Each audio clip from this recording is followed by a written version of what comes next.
Entramos nos diferentes tipos de humor, no teatro, na poesía, na narrativa, e acompáñame Antón Cortizas, Eduardo Velasco, Lorena Conde e Carlos Labrana. Vou empezar presentándonos moi brevemente, porque como sois bastantes, para acabar así ahora, empezaremos a falar de esas cousas. E despois, ao final, podemos, se temos preguntas, podemos escribir pola canle de YouTube, se hai unha pregunta, xente que se seguramente, ou algunhas preguntas, cuestións que nos surdan nos temas que estamos aquí ou entre nós. Que vos parece? Ben. Bueno, pois vamos a empezar. Lorena Conde, licenciada en Filoloxía Hispánica, tamén técnica superior na ESAT, non? Na ESAT, pode ser? Na EAS. Na EAS. Na mestre Mateo. Na mestre Mateo. Bueno, Lorena Conde é o que eu chamo unha artista multidisciplinar. Ela escribe narrativa, escribe poesía, ten varios premios de poesía, gañou o Premio María Victoria Moreno de Literatura Xuvenil na terceira convocatoria, con Premios Minchas.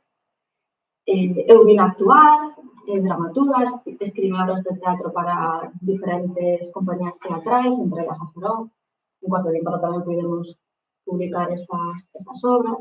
E eu estou moi contenta de que hoxe estea aquí porque se hai algo que caracteriza as obras de Lorena é o humor. Entón, ese foi o motivo polo que vim desde Gales, quixemos convidarte, que eu principio dixetes, pero que queres que eu vos conte? Sí, que nos tens moito que contar, así que... yo creo que sí. Vale, fixe un pelete, porque non tive moito tempo. Ai, como reduzo isto? Ao mellor se Aí estamos. Dalle na cruz e quitas todas as ferramentas. Nada, que despois ainda nos van a tirar. Vale, pois eu pensei que me convidaras porque era unha escritora seria. tamén, claro. Claro, logo xa vimos a temática das jornadas e ven que non. Entón, eu como declaración de principios, pois isto está conectado a internet que está. Pois anexei aquí un vídeo para explicarvos o humor que a mí me interesa, as cousas que a mí me gusta.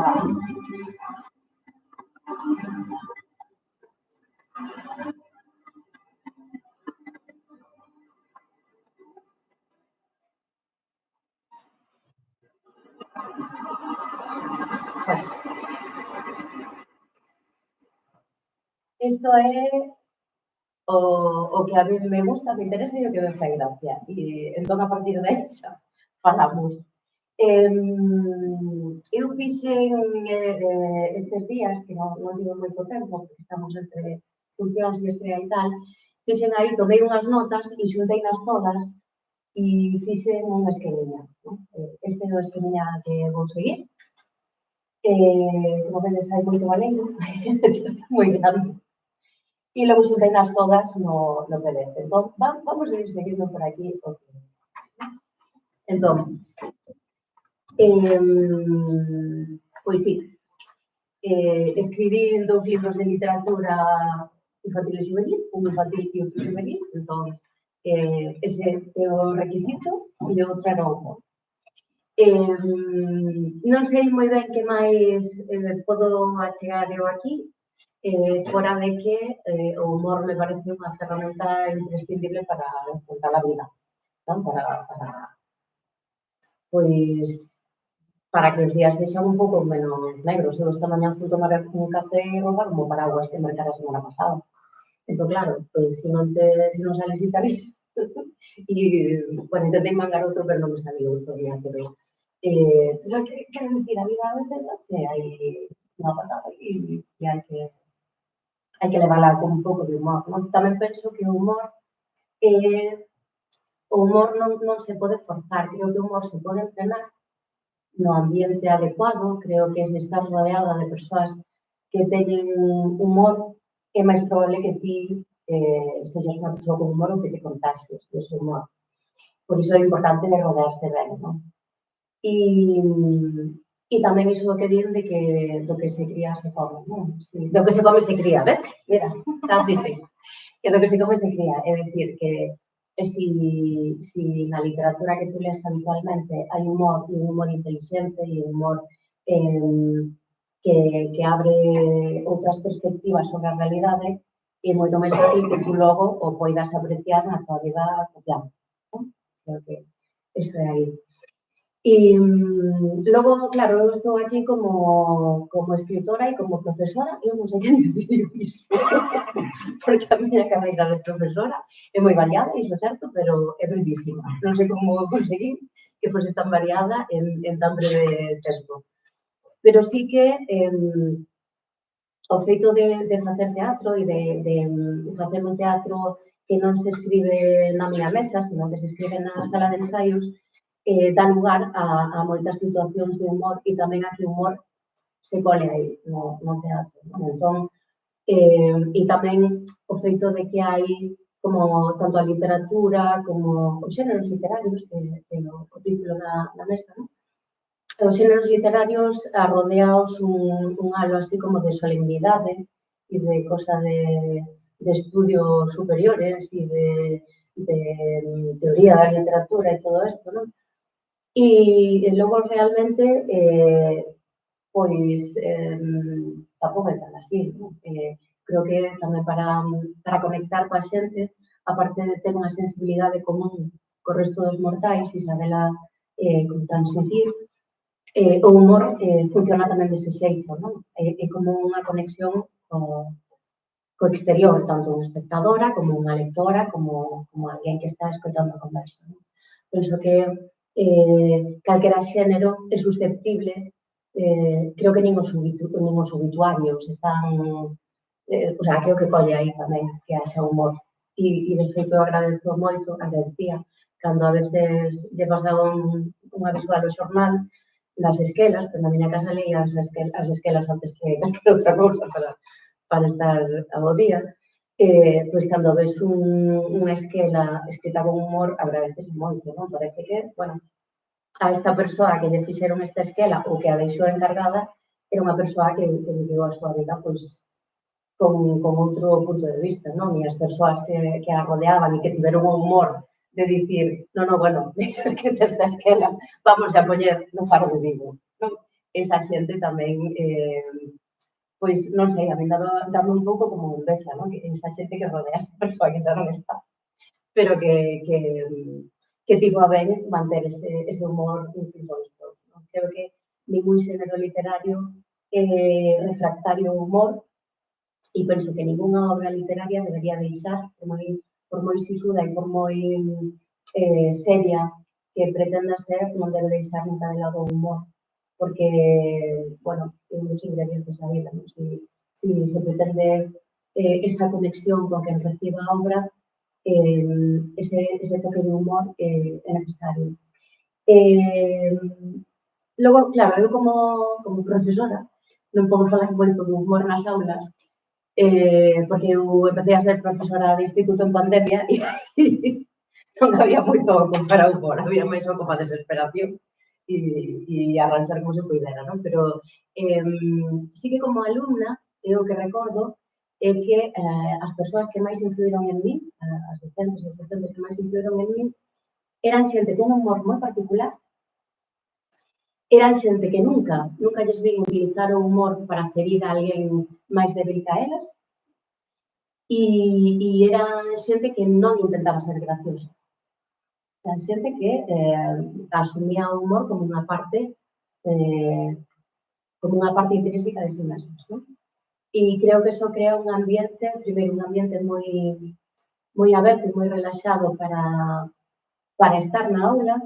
Creo que o feito de que, claro, moitas veces son os equívocos os que producen o humor, non? E aproveitar eses equívocos, un sitio onde se aproveitan os equívocos e son para algo satisfactorio, unha ten menos medo de preguntar algo estúpido ou ten menos medo de aventurar unha hipótese que sexa descabellada, non? Pero nunca sabes.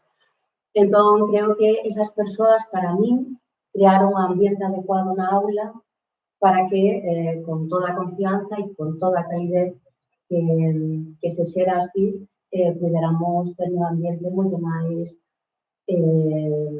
apto para unha aprendizaxe que non era nada dogmática, non? Se te podes ler unha cousa e que esa cousa se pode contemplar desde distintas perspectivas e pode ser con máis liberdade a ese coñecemento. Precisamente unha desas persoas era María Victoria Moreno, que eu tive a sorte de que me dese clase xusto antes de enfermar, e eu lembro como unha persoa moi retranqueira. E, claro, ela daba unhas clases como un pouco tolas, porque parecía que non cabía, podía pasar do século XVI ao século XX ou XXI naquele momento, que ainda non entráramos cunha facilidade e cunhas viravoltas que a veces mareaban, pero sempre o facía, estaba todo moi ben estructurado no fondo, e soltaba unha serie de comentarios retranqueiros ou graciosos ou tal, que había que estar moi atenta na aula para percibilos, e ninguén se quería perder iso. Entón, iso é un aliciente tamén para estar atenta a quen está falando. Podes estar falando unha cousa que non te interesa moito ou un pouco aburrida, pero estás atenta para cal vai ser a seguinte. Eu lembro uns comentarios moi graciosos que fixo sobre Vargas Llosa, que me sorprenderon naquele momento, porque Vargas Llosa era un autor moi serio, e dixe, e agora estou completamente de acordo con o que dixo naquele momento, porque non quería perder, pero bueno, tamén coñecer esa perspectiva que che rompa ese esquema, non? De todo o que ven no libro de texto, es palabra de Dios, está escrito aquí desde hai moito tempo e é así e non ten volta. Creo que esa percepción crítica da realidade ten tamén moito que ver con o humor. Estou me desordenando un pouco, pero vou ver se coñecío. Bueno, entre os atributos que había que ter para estar nesta mesa era ter humor, e eu, eso xa vos contei no Paraugas, creo que teño humor, e penso tamén que para realizar unha serie de actividades na sociedade actual hai que ter humor. Para traballar no teatro, agora mesmo no Teatro Galego, hai que ter moito humor e moita paciencia. Para traballar nunha aula, penso que hai que ter moito humor e moita paciencia e moito aguante e moita manesquera. E para o taxista que me trouxo aquí agora mesmo, e ao que lle tive que indicar o GPS por onde era o café, ten que ter tamén moito humor para aguantar o día inteiro, non? Entón, creo que esa parte a cumpla, como a de profesora cumpla un pouco menos, esa parte cumpla, e non fixe unha investigación rigorosa, que non me deu tempo, e eu pensaba que sería interesante o mellor conectar pois este xeito que eu teño de escribir, que inclúe o humor como unha parte máis da escrita, non como unha ferramenta meter así nun momento determinado do texto. Gustaríame ter feito como esa comparativa ou recordar obras de outras autoras e autores que me interesan, tal, pero non tive tempo, e entón o que fixe foi pensar moito. Entón, pois antes de dormir, pensaba, Andrea, encargo isto, e eu non teño nada. E no tren tamén punto mando notas no tren, punto mando. Entón, para min, falar de xéneros, e isto é algo que non só pasa aquí hoxe, a min teñeme preguntado se hai moita diferencia entre escribir poesía e escribir unha novela como As Minchas ou escribir teatro, e a verdade é que eu non noto a diferencia. Creo que a diferencia do xénero literario se percibe máis en da recepción. Que se achega un texto, espera atopar unha serie de cousas nese texto, segundo lle digan, segundo na lapela do libro, poña que teatro ou novela ou poesía. Entón, para min, esa división entre xéneros, bueno, xa estou escangallando un pouco o título da mesa. Pero quero dicir que a min o asunto dos xéneros, a hora de facer, a hora de escribir, case me resulta moi limitante. Entón, prefiro pensar, por exemplo, en se eu me encargo, e se me encargas un libro para nenas e nenos de ata 8 anos, digo, vale, para nenas e nenos de ata 8 anos, pero aquí pode sair calquera cousa. E co humor pasame un pouco iso. Eu creo que non podería escribir un libro de humor. Se a mí unha editora agora mesmo me encarga unha comedia sobre non sei que, bueno, se me encarga unha comedia pode ser porque como eu escribo así, pois igual pasa por comedia. Pero se me encarga un drama, pode ser moi gracioso, porque, bueno, non concibo que haxa un drama puro, non concibo que haxa un ensaio no que só haxa ideas e non estean un pouco peneiradas por esa parte do humor e do alonxamento e do cuestionamento que supón o humor tamén. E, polo tanto, pois, os xéneros literarios e o humor son dúas fronteiras aquí que para mí non existen, non? Eu meto o humor en todo porque me vai vindo á cabeza a medida que vou escribindo. Tamén é certo que eu non son unha escritora disciplinada, nin unha escritora, non son beguiadiña. Ti sabelo, non son beguiadiña. Entón, bueno, eu vou facendo os cachos, procuro disfrutar moito do que escribo e entón ese asunto do humor tamén ten que ver con iso. Eu divirtome cando hai aí esa chispa, non? E esa chispa normalmente dende aí ou dunha perspectiva distinta sobre a realidade, que eu creo que se hai que facer aí un paralelismo, penso que o humor e a poesía teñen moito en común con respecto a iso, non? A descubrir o mundo desde unha perspectiva inesperada ou desde a perplexidade ou desde un ángulo no que nunca te pararas a miralo. E tamén de aí, pois, eso, os equívocos, os gags, a gracia, non? Entón, para min a poesía ten iso tamén. A poesía descubre a quen a lé, cando realmente é reveladora, é porque descubre un xeito distinto de mirar a mesma cousa que ti miraches tamén. Se eu leo unha poesía sobre este vaso e realmente me dá unha perspectiva distinta da que eu teño sempre dun vaso como este, hai esa chispa que para min é común ao humor. E creo que non están tan separados. E por iso, pois, tamén na poesía, a veces boto algo en falta en xéneros, estou falando de xéneros para que nos entendamos, pero en xéneros que se supón que son como máis serios, ás veces boto un pouco en falta iso, que haxa como un sorriso detrás desa cousa. E logo hai unha cousa que me cabrea moito tamén e que descubro nos meus escritos e logo por iso teño que revisar tanto, que é cando a autora se siente tan orgullosa dunha gracia que a sigue metendo un borrador e outro borrador e unha e outra vez, porque esa revista e dices, aquí está un chiste. Vamos a ver, si hoxe vai ben. E léelo e dices, este aquí non funciona. Pero é moi bon, vamos a deixar. E outra vez, cando volves a lelo, sigue ese chiste aí. Cando ese chiste sigue aí e chega ao prelo e chega a min como lectora, non, non? Porque o humor ten un momento concreto. O humor caduca moi rápido, non? Ou está fora de lugar moi rapidamente. E esa intención de ser graciosos nos textos, que se nota moito, ademais, non? Cando non é orgánico o que aparece aí, resúltame bueno, expresome moi ben, como vedes, para ler e escribir. Bueno, creo que vou acabar rápido. Como tedes vos? Tedes material para este caso? Nosotros tamén pensamos antes de dormir. Moi ben.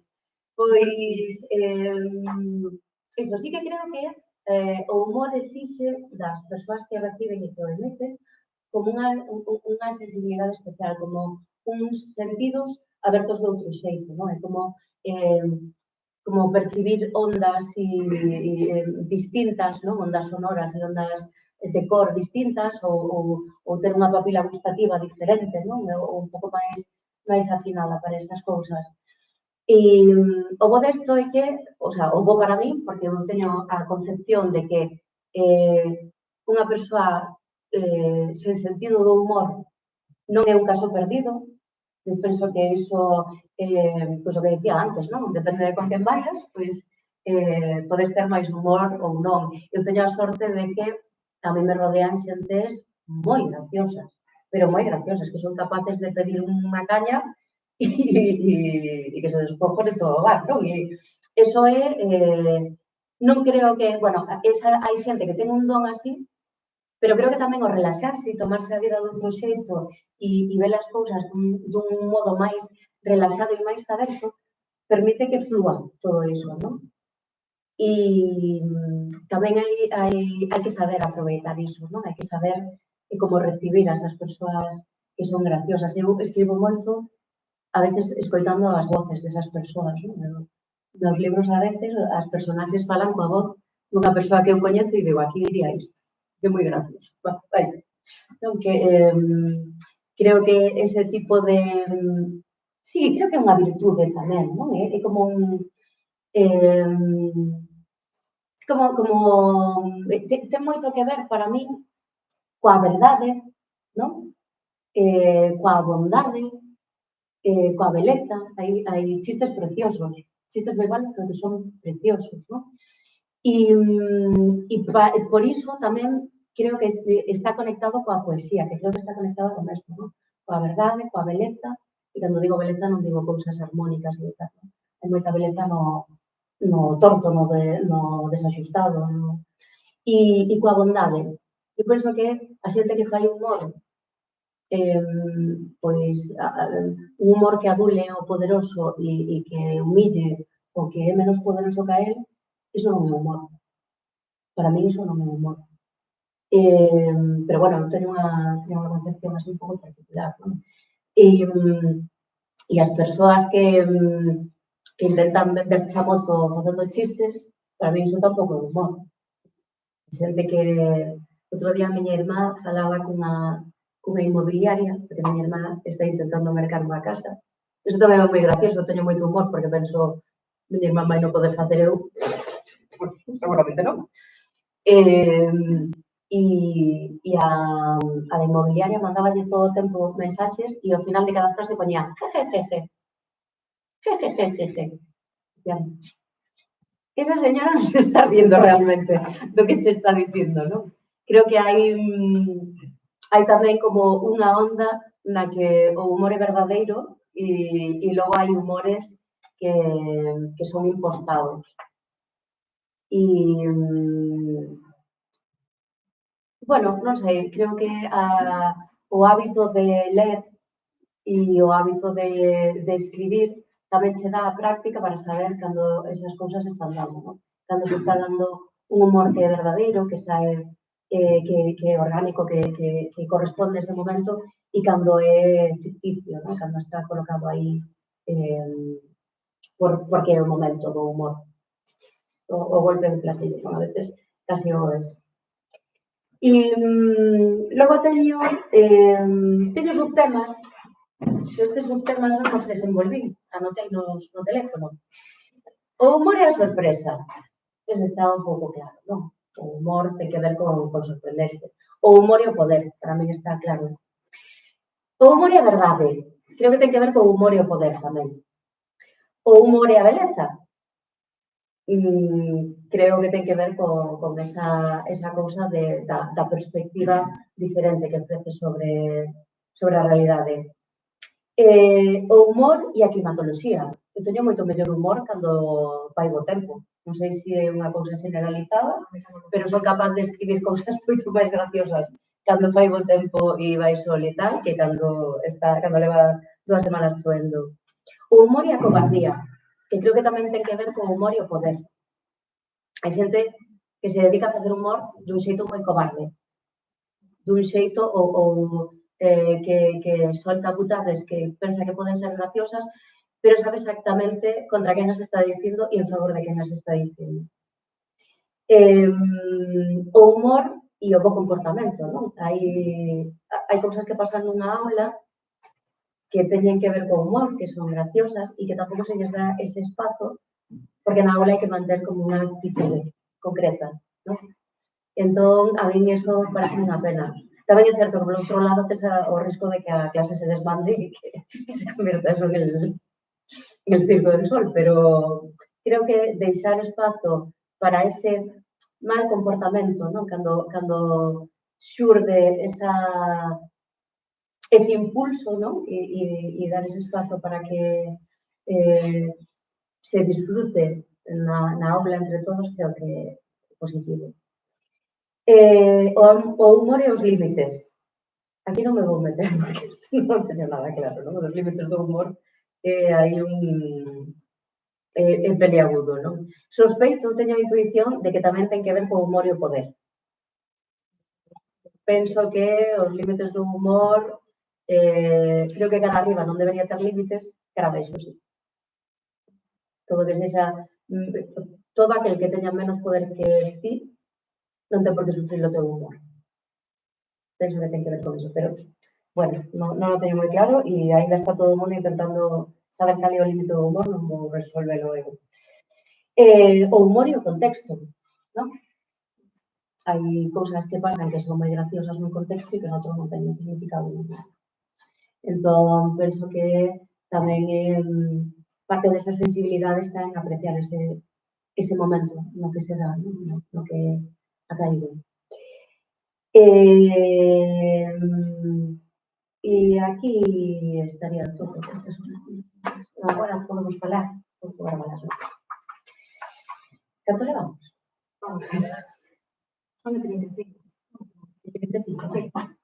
Bueno, pues nada, quero dicir que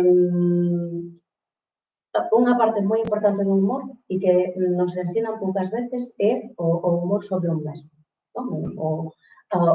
Eso que lle chaman rirse dunha mesma, que non é exactamente así, non? É como ter unha certa benevolencia cara a ti mesmo. E penso que se nos... Isto que vou dicir igual é un pouco categórico, pero penso que hai un ambiente como moi solemne, en xeral, coas cousas, non? E que hai pouco espazo para que se dea este humor entre iguais, non? E penso tamén no ámbito da familia. Bueno, pois sempre a familia tamén é unha relación de poder, non? E a veces o humor aí tampouco é...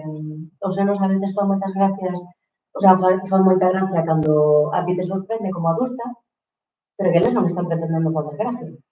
Eles están che dicindo moi seriamente o que che están dicindo. E tú riste na súa cara e faiche, e cando yo lo grabas co móvil tamén, e o subes a internet, porque é moi gracioso que me diga isto. E realmente, cando eles teñen esa chispa, como non acabamos de entendelo ou non tal, pois pasa desapercibido, non? E logo está esta cousa como de ser perfectos. Todo que sexa o fracaso, o humor está baseado no fracaso, realmente. No fracaso das situacións, no fracaso da situación comunicativa, no fracaso do que se espera, non? Entón, esta ansia como de perfección e de que todo saia ben e creo que lle quita espacios ao humor, non? Creo que aceptamos mal o fracaso e, polo tanto, temos poucas ocasións de percibir o humor que hai nel. Sempre se fala das situacións de fracaso cando foi unha situación de fracaso continuado, pero acabou en éxito, non? El emprendedor fracasado que al final es millonario. Esas cousas, non? As situacións de fracaso reiterado, das que unha persoa aprende moitísimo e que se poden levar con moitísimo humor. A veces sorprendémonos, non? De persoas que realmente teñen unha vida moi dura e siguen tendo bo humor. Ostras, como é posible iso, non? Eu se me pasara todo iso que lle pasou a esa muller, a saber. Bueno, pois é ese tipo de humor. É o tipo de humor de alguén que asume o fracaso. é o tipo de humor do clown, que é un humor moi puro porque ven de fracasar en todo. Todo sale mal no clown. Nada se resuelve ao seu favor, nada é como debería de ser. Pero aí está a clave desa situación do humor. E entón eu quero reivindicar un pouco eso, non? Permitirnos máis fracasar, que non sexa un estigma ter fracasado, e centrarnos máis en percibir como se ve esa situación, non? Como todas as posibilidades de rirnos desa situación que temos. Pues, bueno, aí está. Non sei, eu veo desordenado. Bueno, sí, yo sé pola mañá, perdóname, pero fixen 2 fotos de autora seria para hoxe, para vos. Entón, esta é a primeira. E teño que máis. Esta creo que a vou poñer na lapela de algún libro. Esta gusta moito. Creo que aquí estou moi favorecida. Claro, pois esta é fantástica. Pois aí está, isto foi todo o que fixe para vos. Gracias. Bueno, pues íbamos a salir porque vamos serían de tempo. Cambio chiquillo, que eres? Sí. A ver, eu non teño unha presentación, tiña por aquí preparado o... Pues espera que yo voy a introducir.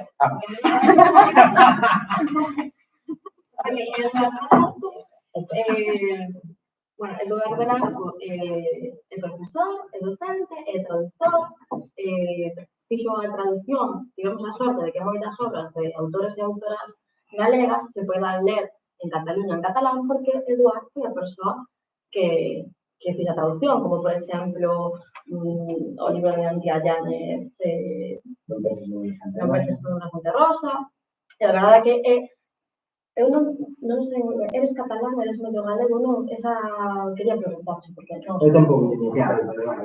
Porque, dixo, o mellor, pues, ten os pais, pues, son galegos, que van para Cataluña, despois tal, pero, vamos. Para min eres galego, catalán, é todo difícil, ¿eh? Nos contactamos con Eduard porque, bueno, gustounos moito a súa obra que está aí adiante, que é o David de ler a diario. Esta obra foi finalista do Premio Merlín, creo que no 2021 ou 2022. Bueno, foi unha obra que a nós nos gustou moito, as persoas que formamos parte da iniciativa de Gales, pois cando estábamos, bueno, buscando xente para estas xornadas, pois lembramos desta obra. Entón, por iso, nos gustaría contaros aquí con Eduardo para que nos fale un pouquinho, pois, o humor que se pode atopar neste poemario que para a xente así máis segura. Moitísimas grazas por convidarme.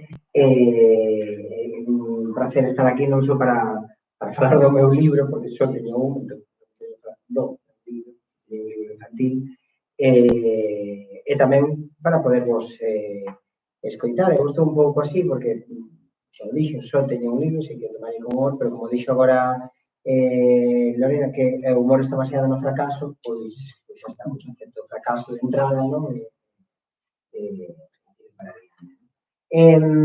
Eu estaba pensando, dixetes cousas interesantísimas. Sí? Sí. Non, se me ves moi serio, eu cando estou moi serio que me está interesando moito algo, sí? Que hai xente que ao principio de coñecerme dice que está falando contigo, está super serio, mas que me interesa moitísimo, só que se hai algo que me interesa, estou pensando. Ainda que resulte moi simpático, non? E pensar primeiro en que era o humor para mí. Para mí que claro, podemos meter os límites do humor, que o humor en xeral son para mí, non? Claro, eu creo que, aparte de ser un xeito de presentar a realidade, tamén un xeito de comprender a realidade, non? Unha maneira de entender o que está pasando, é unha das posibles deformacións da percepción, o que se fala moitas veces, que nos percibimos a realidade realmente dunha maneira deformada.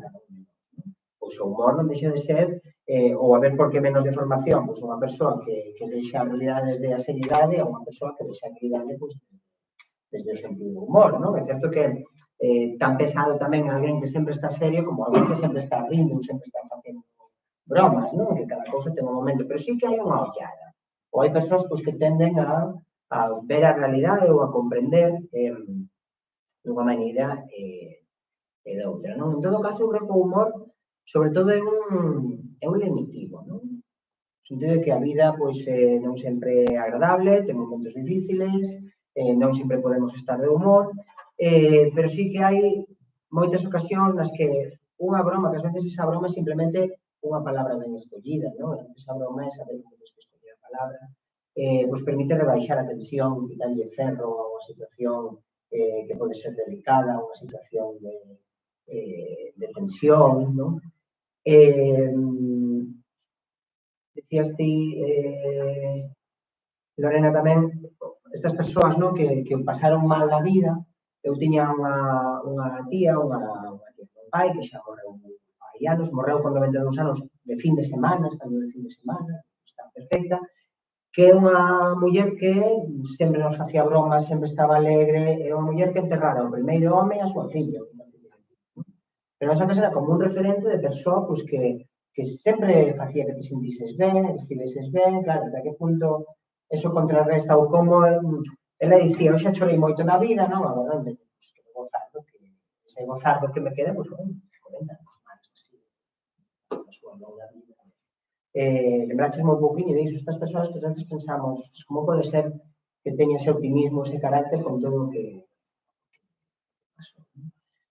Tamén, claro, a partir de aí pasei o humor na literatura. Eu sempre fui así como moi devoto da literatura, non da literatura de humor, senón da literatura narrada con humor.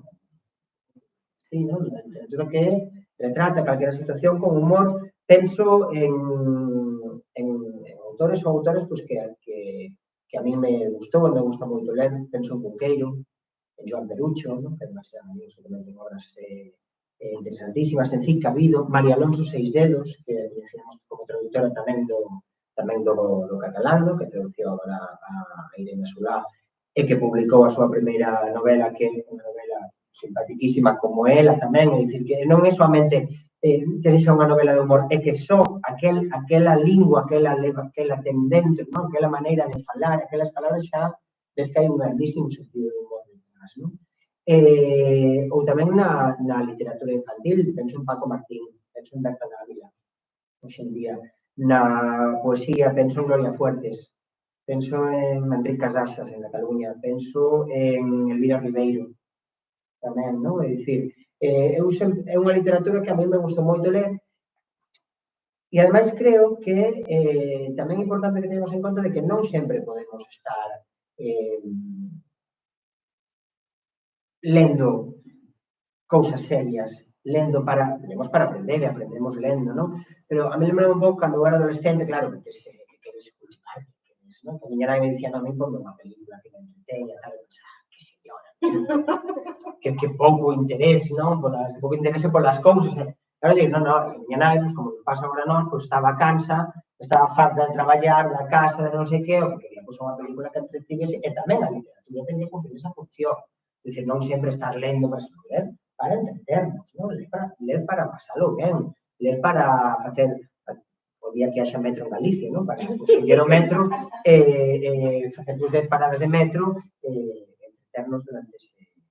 Entón, claro, igual que me gusta rir ou pasalo ben lendo, gústame pasalo ben escribindo. Ata o punto de que se eu vexo que hai algo que me está aburrindo, digo, non, isto non vai adiante. Teño aí unha novela parada que supoño que non avanzará nunca máis porque é que me aburría. Pensaba, a mí que me está aburrindo isto non o vou continuar, non? Ou agora teño unha posible historia pues, para público infantil, é dicir, para todos os públicos, non? Ao final na cabeza, que non sei moi ben como enfocar porque vexo que non lle vexo como onde entra o humor nesa historia, non? E para escribir algo serio ou grave, pois quizás non fai falta, non? Xa é bastante grave, non podemos falar de temas de moitas maneiras, non? E ás veces na literatura infantil tamén teñen moito humor as ilustracións, non somente os textos, non? Eu, calquera, en xeral, das ilustracións que podemos ter nos nosos libros terán sentido humor, pero pensando nunha autora que a min desde pequeno e que segue escribindo os seus 83 anos, que é Pilarín Vallés, non? que creo que nos marcou a moitas xeracións de cataláns, non só con ilustracións pois moi tenras, con moitísimo sentido do humor, non? Ás veces só mirando as ilustracións xa tes xa contan unha historia, non? Xa ris con elas. E de aí pasei ao humor, o humor na aprendizaxe. Tamén o que dixiste tantas cousas interesantes que pero un pouco porque eu pensaba na importancia do humor no ensino, en aprendizaxe, o humor que non sexa ferinte, que non sirva para abusar de ninguén. É dicir, como profesor creo que é moi importante moderar ese humor de maneira pois, que sexa un humor que faga que os alumnos e as alumnas se sintan ben na clase, se sintan acollidos, non? É unha fronteira moi sutil, porque é un ambiente que tens que crear desde o primeiro día. Non é fácil, e ás veces a todos nos pode pasar, sobre todo se tendemos a retranca, a ironía, a facer bromas, que alguén se sinta en algún momento mal, pero para eso sempre desculparse e dicir, penso onte mesmo que na miña titoría, aproveitei a titoría a clase de lingua galega seguinte, pois para ver a poeta Marceleta, comentar sobre o infantil, non? Que obvio que pode haber, pois, para un adolescente, pois non é algo divertidísimo, en principio, en que te transmites naquele momento a importancia que ten, pois, a vida desa muller santiaguesa da nosa cidade que tivo que emigrar, que o pasou mal, que é unha loitadora, etc. É un alumno, pois, puxóseme a dormir por riba da mesa, entón, confúndite, e un fan da catena, dixo, unhas galletas, non? Pero el xa riu comigo, porque xa me coñece, viu. Claro, eso pode pasar que en algún momento alguén se ofenda, pode pasar. Eso está... En fin, sobre todo crear un ambiente adecuado, que é o que fixeron os mestres e as mestras que lembramos con especial cariño, creo que foron o que lembramos, claro, ou lembrámonos por mal, ou lembrámonos moitas veces polo sentido, porque foron persoas que souberon crear ese ambiente distendido na sala, ese ambiente, como dicías ti, no que podes facer unha pregunta e sabes que van rir contigo, que ninguén te vai ridiculizar, que aquel mestre, aquela mestra non te vai ridiculizar, que tamén vais saber rir ou no momento no que ti te sentes mal vais saber dar a volta a situación para que ti te vai saber rescatarte, non? Por dicirlo así, claro, non todo é divertido, non todo o currículum é divertido, temos que dar os séculos escuros, pois xa me dirás, vai aburrimento, non? Os séculos escuros, aí veña, o Luís Matón, todo mal durante 300 anos, durante 500 anos, pero bueno, claro, eso podelo presentar dunha maneira ou outra que sexa máis ou menos agradable segundo a nosa presentación da realidade, non? Eu ata recorrí o dicionario, de ver que di, non? Claro, a Real Academia Galega de formar a realidade con trazos cómicos, pois un pouquinho tamén é iso, non? De presentar e de formala con trazos cómicos que ás veces o trazo cómico é simplemente a palabra. O dicionario do Instituto de Estudios Cataláns di descubrir e expresar os elementos cómicos e absurdamente incongruentes, non? Que me leva ao que dicía da percepción. Eu vou descubrir o que é incongruente desta realidade desta realidade actual, neste momento. Que é o que é incongruente, non? Que é o que pode levantar a faísca esa, non? Que faga aprender o humor, ou que nun momento tamén nas clases é moi importante pois o chiste, ainda que sexa un chiste parvo, un chiste fácil para recuperar a atención. Case de primeiro de oratoria, non? En fin. E daí pensei eu tamén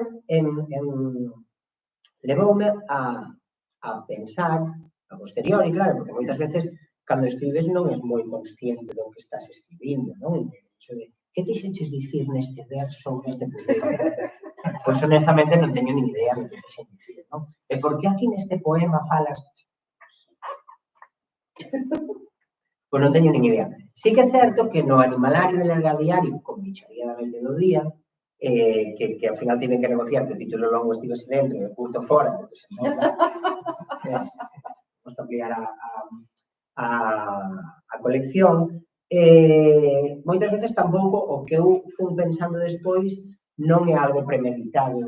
Eu non vou escribir un libro con sentido de humor que fale de animais e que dentro destes animais haxa tal, e vas desenvolvendo un esquema non exactamente así, non é o plano dunha casa, non? Sí que ás veces é certo que os que escribimos sabemos que incluso hai unha parte física, non? Da construcción do libro que no caso do libro de poemas pode ser imprimir todos os poemas e montalos no chan, non a ver como vai ben, ou facer esquemas, ou facer non sei, casi coller un papel grande. Hai unha parte que incluso é física da construcción dun libro, pero neste caso os poemas do animalario empezaron sendo improvisados. Eu non sei improvisar estes poemas oralmente para dormir un fillo. É dicir, eu pensaba que iso ia durar moi pouco, no caso do meu fillo pois durou moitos anos, ten 9 anos, incluso hai moitas noites que ainda estamos, veña, vide un cacho aquí, entón estás aí na cama, tal, agora unha aperta, non sei que. Eu lembro con 3 anos, dice, bueno, isto vais a acabar xa, eu xa vou non adestrar aquí para non ter que estar iso, pois alongando.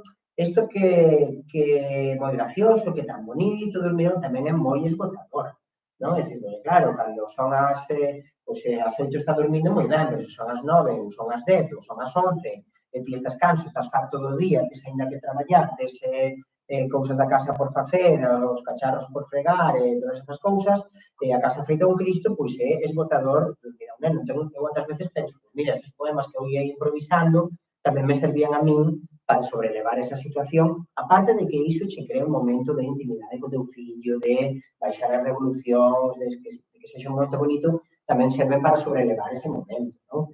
Incluso as veces chistes interiores de dicir, vale, pois, agora quero que me digas un poema, veña, un poema, adiós ríos, adiós fontes, adiós regatos pequenos, non? E para saber se estaba dormindo, eu dicía, adiós ríos, adiós fontes, adiós zapatos pequenos, e non dicía nada. No, regatos, e vale, pois, ainda non estaba dormindo, non? Entón, a partir de aí foi cando chegou a pandemia que eu empecé claro, non teníamos nada que facer, daba igual se entregamos o cacharro naquele momento despois, pero dixen, bueno, pues vou ir poñendo estes poemas que eu fui improvisando por escrito e vou engadir algún outro, non? Tengo unha construcción así, pois, entre improvisada, entre oral e escrita, non? Tamén este libro. Sí que me decatei un día, a primeira vez que tiven que representar, por dicirlo así, este libro, pois de que non todo público infantil claro, meu fillo e a miña filla xa son distintos, non? Meu fillo, eu creo que lle lemos máis porque era o primeiro, simplemente, por unha cuestión tan sinxela como esta, e tamén é certo que el ten máis inteligencia lingüística. A miña filla ten outras moitas inteligencias, pero ele estará máis, neste caso, por inteligencia lingüística. Entón, un público agradecido que ti lle dixe un poema, e se está atento, ou aprendeu de memoria. Pero unha vez en Lalín, nunha especie de feira do libro que se fixo, sopa de letras, e hai cousa máis ou menos dun ano, e no que fallou un espectáculo infantil, eu andaba por aí e dixe, tócache. Sobe aí, tes media hora, tes aí 20 pequenos e pequenas, e tes que entretelos co teu animal. Eu deime conta do complicadísimo que me foi manter a atención, porque eu non sabía o que facer, porque claro, meu fillo, pois, un público agradecido, pero aí resulta que o terceiro verso había un que se levantaba e marchaba. Despois outro que xa se tiraba polo chan. Despois dous empezaban a falar. Despois un berraba. Eu, claro, empecé a saltar, a facer todo tipo de cousas, para que eu non estou preparado, porque non son actor, non teño formación en teatro, e dime conta de que, claro, unha cousa é moi ben, eu estivo na miña casa, me parece que isto está moi ben, leo o meu fillo, moi ben, a miña compañeira, pois claro, a xente que me quere vai me dicir que é moi ben, pero despois iso, pois non é me esfera, e ás veces eu deime conta de que a cousa me non funcionaba como pensaba que funcionaba, incluso eu pensei, estes poemas infantís son máis para pais e nais, ou para avós e avós, ou para tíos e tías, ou simplemente para calquera persoa que queira ler estes poemas para todos os públicos, ou son para nenos? É algo que eu, unha pregunta que me fixen despois desa experiencia que foi así como, que foi casi traumática, porque eu digo, eu vin que eu non tiña recursos, non? Que moi ben estar escribindo na casa, pero en fin. Tamén pensei que despois fun así fiando, non? Pois que quixen facer eu con estes poemas? Ás veces, pois simplemente un poema para facer rir. Unha bosta de vaca tamén chamada caca, non? Pois aquí non hai nada, non hai ninguna aprendizaje. E de feito hai moita xente que diz, bueno, tes poemas aí nos que pasaches horas, en días, aí este verso, esta rima que non me sal, escribes o de unha bosta de vaca tamén chamada caca, na que unha señora non lle manda o coche porque hai unha bosta de vaca enorme na estrada, e moitísima xente me di que o poema que máis lle gusta aos seus fillos non a súa filla, que o poema que máis lle gusta, que nas clases funciona xenial, e diz, ese poema que foron 5 minutos, os outros co traballo que me levaron, claro, seguramente a xente ni nos lee, non? Claro, as tacas son moi agradecidas,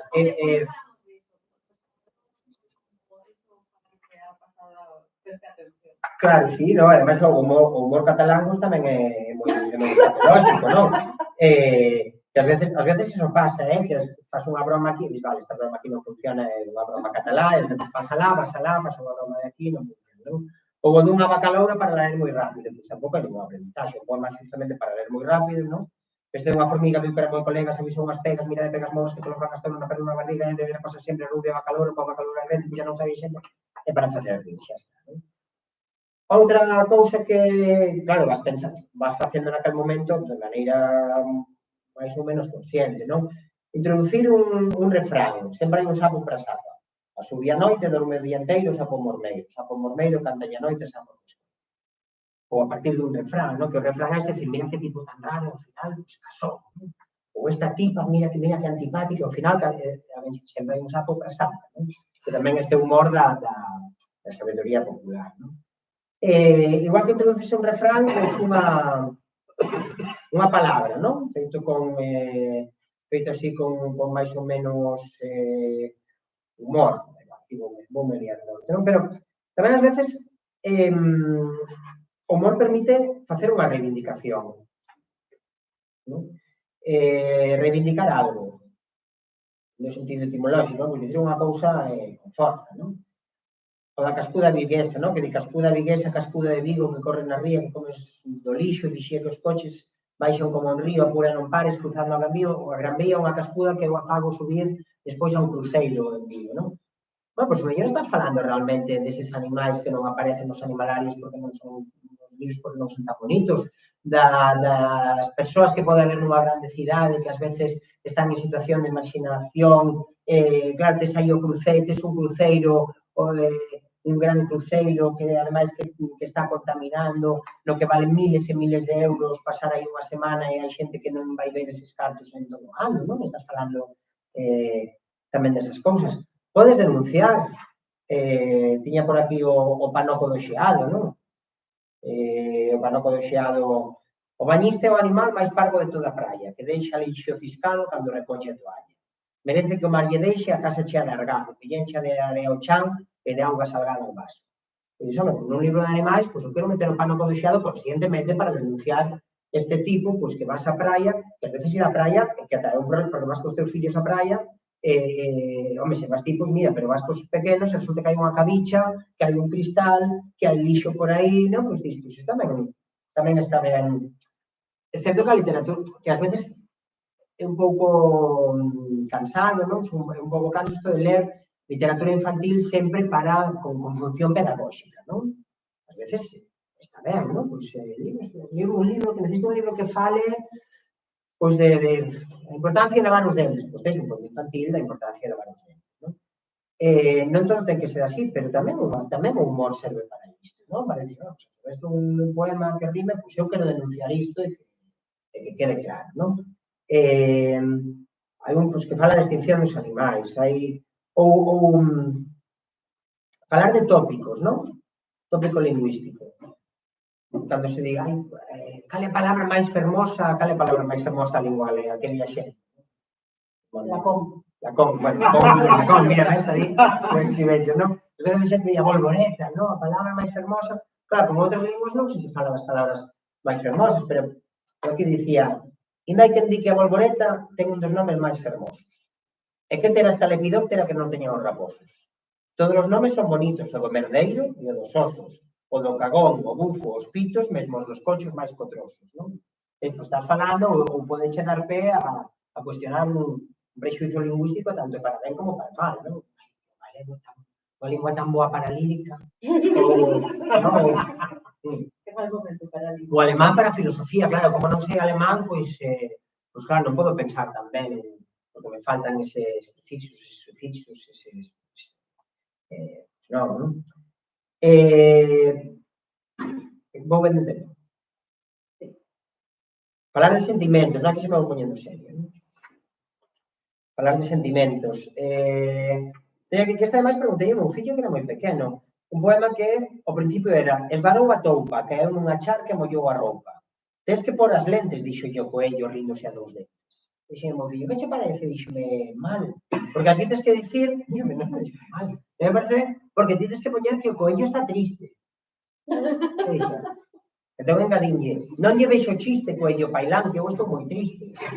Pero foi porque me dixo o meu fillo, ao principio tiña dúas estrofas, e preguntei e me dixo, non, tes que poñer aí que o coello está triste. Digo, É moi mala persona, non é? claro, que outra mala persoa. Pero claro, aí, claro, se eu puxese que mala persoa, xa caería na moral, que iso tamén é outro tema, non? En cambio, se eu presento que é un servido outro e que outro está triste, pois aí cada un que chega a conclusión que quere, que isto non é un tema, non? De onde está o de ser moralista, non? Que ás veces, claro, eso de non quero ser cursi, non quero ser moralista, non? Hai moitos temas aí eu, aquí xa me empezo a poñer traxe, isto vai ir a non, se consigo. Estás levando moi ben a progresión. Sí, isto vai ir a peor. A lesma de Ponte Ledesma. A pobre lesma de Ponte Ledesma dáballe grima ouvir unha rima por mor dun caso que fora un fracaso. Un día de choiva, vestida de noiva, veu un dioivo, levoulle o noivo e ali composta quedou descomposta. E deuse conta, botara conta de que o adverso acontecera en verso. E a pobre lesma de Ponte Ledesma desde aquel día no xou a poesía. Claro, se todo na poesía vai tan mal, pois... Pero bueno, dache pé a falar da perda. Falar do que pode ir mal, non? E claro, de aí a perda definitiva, que eso tamén eu teño así bastante humor negro. Tamén moitas veces falando con Alicia ou coa miña compañera, as veces temos así choques, algo que non nos entendemos ou algo que na familia choca, temos unha frase que Barcelona es Cairón. Escairón, Barcelona es Cairón. Sobre todo cando é moi divertido, cando xuntamos os meus sogros e os meus pais, non? Que máis ou menos teñen entre 76 e 84 anos, 2 de Barcelona, 2 de Escairón, de 2 aldeas de Moitas veces realmente hai moita diferencia cultural en moitos aspectos e un deles é o tratamento da morte. Pero claro, é unha familia urbana na que facemos moitas bromas sobre a morte, é unha familia do rural na que nun momento social na que a morte xa se está no que é un momento de desconcerto, porque aínda non se trata dunha maneira excesivamente urbana, senón que estás nese momento aínda de tránsito, non? E sei que eu aquí introducín un poema sobre a morte conscientemente, non? Na que, ademais, o tal Manolo, a miña sogra, cando está pensando no meu sogro, non sei que lle entendo. Que é o corvo agoirador na que sigo a tradición de corvos faciales. Pois hai moita xente en Galicia que non tiña un corvo na casa, tal, na familia había un corvo que lle aprenderon a falar, que sei que dos animais que poden aprender, non? Hai moita tradición cunqueiro, tamén hai moita tradición de corvos, non? Que agoiran. Ven que son moi inteligentes, máis que os golfinos. Máis que os humanos, pensamos. Non é difícil, máis que os humanos, non? E di, enchegando a invernía, pousou un corvo na horta. O avó persígnase, xura, terei a morte na porta. Avó e paxaro fitáronse, o negro con xesto torvo, fíxolle pensar o vello, logo se deixa un estorbo. O corvo moi falanteiro díxolle con moita maña, vento che aparca, Manolo, sinto só a caraña. O corvo bateu as ás e deixou no sono transo, aterecido, soñando co seu eterno descanso. Cando despertou, unha dama negra, magra, arrepiante, abanaba adiante súa unha folla escintilante. O Manolo estremecía, se aloucaba e non se tiña. Non me podo embarcar hoxe, teño traballo na viña. Vou facer unha pausa, pero non vou poñer aquí o debuxe de Nuria Díaz, que é moi bonito, espera. Que total, como non hai público infantil, podemos facer estas pausas que non tengo manchar.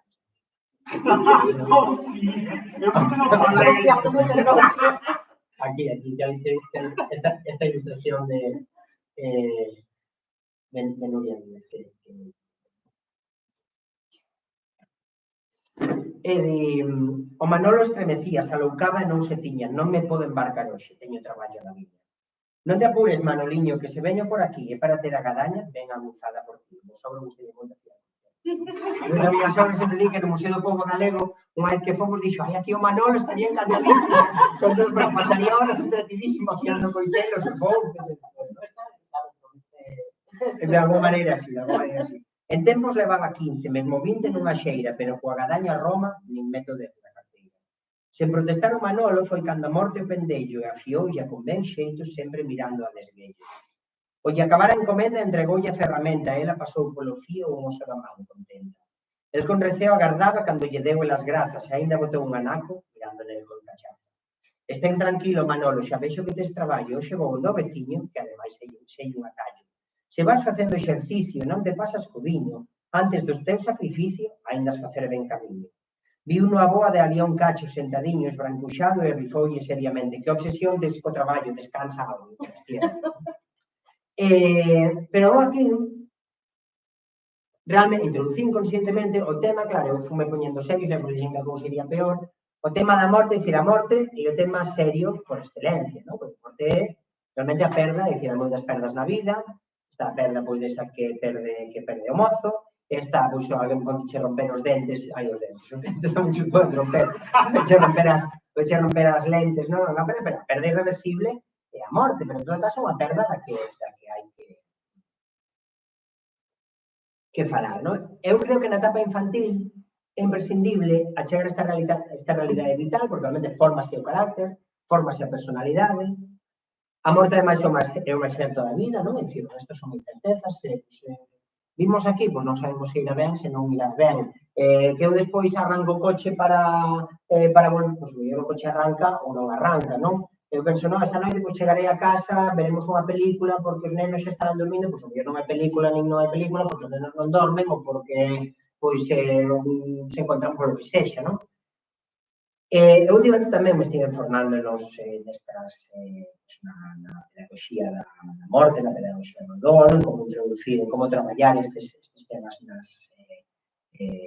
nas aulas, e me conta tamén da importancia que a literatura infantil e juvenil, é dicir, para todos os públicos, a literatura infantil e juvenil e da poesía pode ter nesta educación integral que teña en conta, non, as competencias emocionais, a xestión dos procesos de crecemento, de crise, de perda, de dó, que é fundamental para educar na vida e para a vida, integrando situacións límites que inevitablemente pois vivimos ou imos vivir. A situación límite, obviamente, é a da morte, non?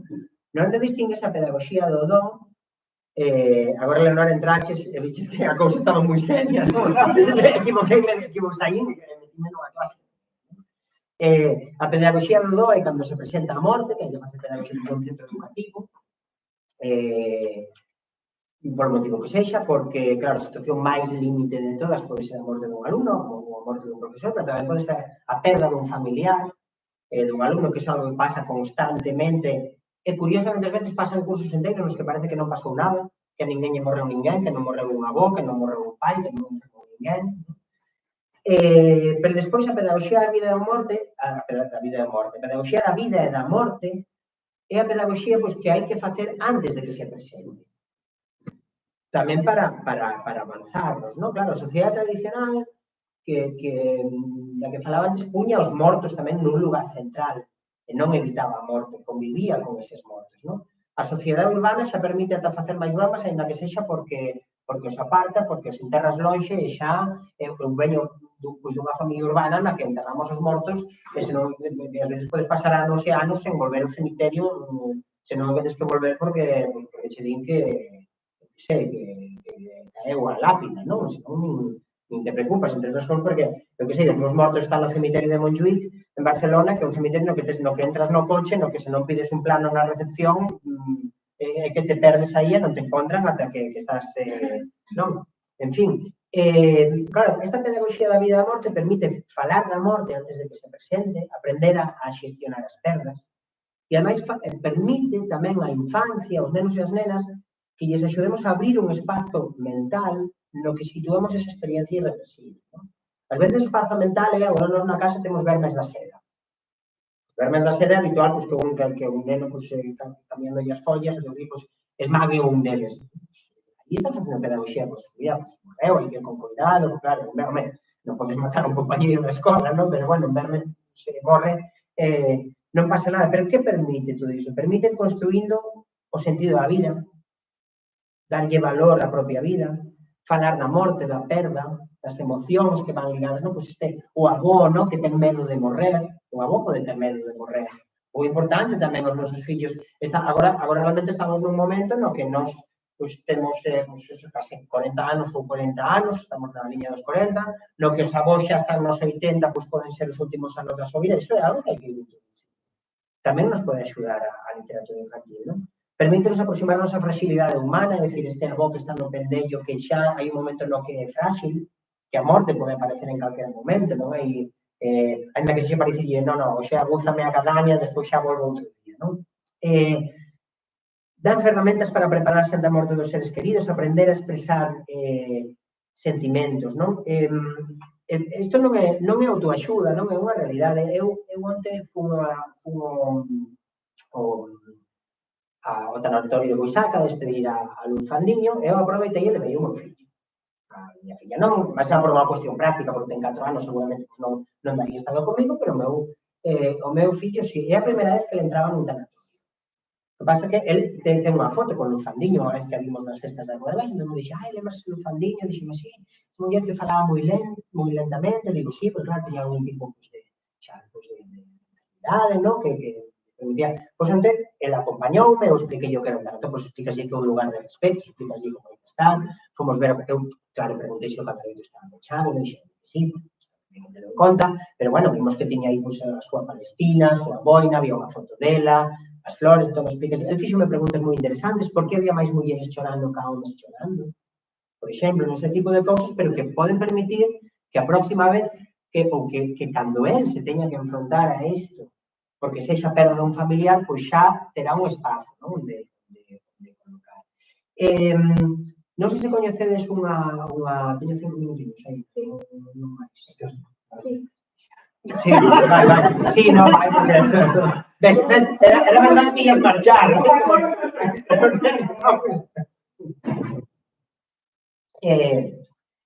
Un documental, unha reportaxe que se fixo hai 20 anos no Xapón, dun mestre que se chamase Kanamori de apelido, non lembro agora o nome, que se chama Pensando nos outros, pensando nos demás, aparece en castelán, pensando nas outras, hai unha versión por aí en catalán, que é dun mestre que xa hai 20 anos no Xapón, é dicir, unha sociedade que desde aquí nos parece un pouco con pouco contacto físico, pouco dado a expresar as emocións, que realmente facía un gran traballo de educación emocional cos seus alumnos, non? Era un home que, en algún momento de reportaxe, se fala de que ele perdeu a 2 fillos. Claro, non é gratuito, non? Pero hai que chegar, é dicir, temos que perder, como a tía esta que eu falaba, temos que perder un fillo, temos que ter unha gran desgraza para preocuparnos da educación emocional, seguramente hai que facelo antes, non? E aquí sí que volvo ao humor e a poesía para empezar a relaxar, quitarlle ferro a situación, non? Non, porque ao final, claro, a lingua está chea en relación coa morte de eufemismos, non é o mesmo dicir finar ou traspasar, non? O finado, traspaso que é estirar a pata. Pois claro, hai un momento para cada cousa, non? Tal estirou a pata, ben. Non é o mesmo dicir morrer que a criar malvas. Está criando malvas, que tamén nos dá pé a falar do ciclo da vida, de como a morte é necesaria para os ecosistemas, non? É dicir, claro, as malvas medraban moito da materia en descomposición, non? Non é o mesmo dicir dar terra, deronlle terra, que é popular aínda, non é somente unha expresión literaria, que é dicir, pois, ir para a covacha, ir a pataqueira, ir guardarlle as pitas ao cura, non? Tomar un baño de terra, non é o mesmo, non? Non é o dicir falar de cadaleito ou falar de caixa que é, pois, do pixama de madeira, da hucha de pau, é dicir, que tamén a lingua permite, en moitos momentos, se non estás entrando nun tanatorio, non? Bueno, imos ver a ver como é o pixama de madeira deste... Claro, depende. Home, mellor, pois, se o teu pai ou a tua nai non o faz, se alguén, pois, que che permite, ou sí, porque che permite rebaixar esa tensión, non? Pero, en todo caso, eu pensaba que oportunidade nos dá a literatura infantil e juvenil, e, polo tanto, para todos os públicos, de tratar a morte no ámbito social, no ámbito familiar e no ámbito educativo. Pois eu penso que nos dá unha grandísima oportunidade, justamente. É dicir, para falar destes temas serios, pero con humor, é dicir, non somente libros moi necesarios sobre as perdas perinatais. Penso nun que vin aí atrás na Lila dunha psicóloga catalá coñecida que sufriu dúas perdas perinatais en embarazos moi avanzados, non? Ou algún, de perde súa avó, e tes un conto. Non somente ten que ser naquel momento para introducirse nun tamén en calquer outro momento a través do humor. Porque claro, o humor, do mesmo xeito que é un lenitivo, eu creo que para cando acontece tamén é unha vía que pode, ás veces non é fácil como profe, como mestre, non introducir estes temas nas aulas, porque son temas sensibles. Todos temos un alumno ou unha alumna que non ten pai, que non ten nai, que lle morreu hai un ano, que os pais se separaron, entón, hai situacións delicadas, pero ás veces o humor podeche permitir introducir eses temas e tamén facilitar o acceso a eses contidos, non? Eso é bidireccional. O humor permite introducir este tema na aula e permite que sexa máis fácil que eles e elas, que os rapaces e as rapazas, non? Que a xente nova entre. Entón, claro, neste aspecto creo que a literatura infantil e juvenil constitúe unha gran ferramenta, unha grande oportunidade. Esta mestura da que eu falo, literatura infantil e juvenil e humor. As dúas cousas, non? O humor como lenitivo na vida, en xeral, e para non poñerme serio, penso en isto canta Rodrigo Cuevas, a versión dun amigo do meu pai que eu lla oín desde pequeno, que era el día que yo nací, el aragonés, el día que yo nací, oí decir a mi abuela, qué suerte tendrá este niño, vivirá hasta que se muera, non? Que che cree, claro, iso creche unha realidade poética, porque a poesía crea unha ficción poética, que algo máis real, o que está na poesía, é máis real que a propia realidade, non?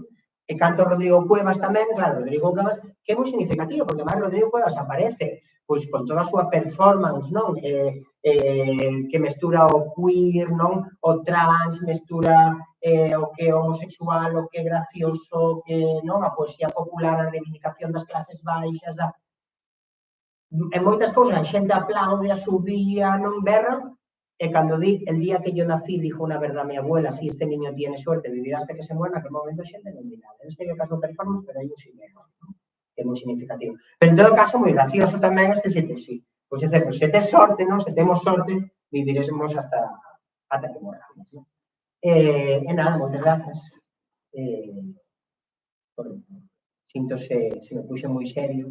Facía falta. Pero bueno, agora non se me ocorre ningún chiste para rebaixar a tensión, así que sinto que vos paso o malestar. Eu teño un, a mí contoume unha amiga miña que cando a súa avoa morreu, que pertencía a un grupo así de oración e tal, con señoras maiores, pois unha das súas compañeiras quixo dicir unhas palabras no enterro con familia e tal.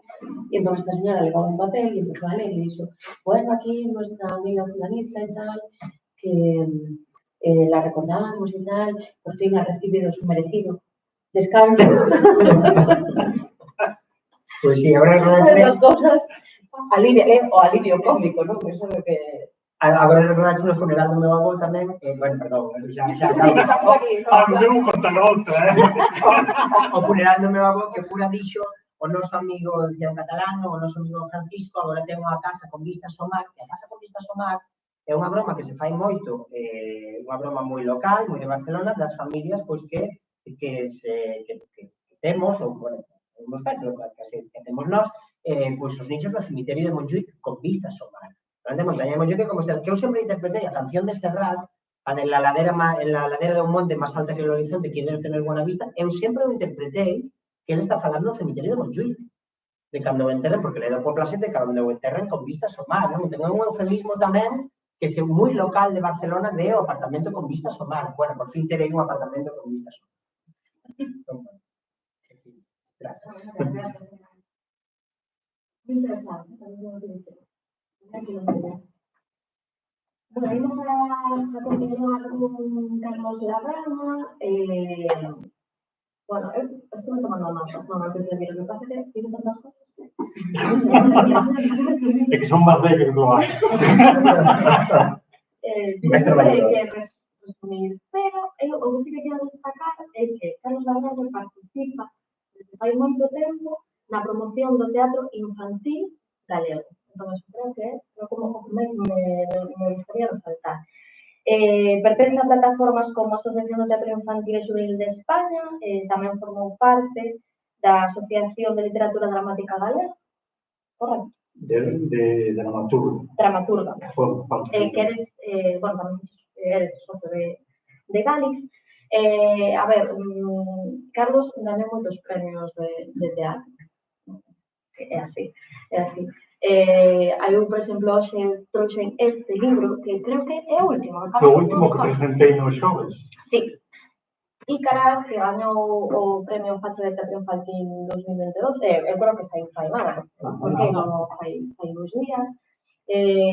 Unha das obras que tamén me gustan moito, Mambrú volveu á guerra,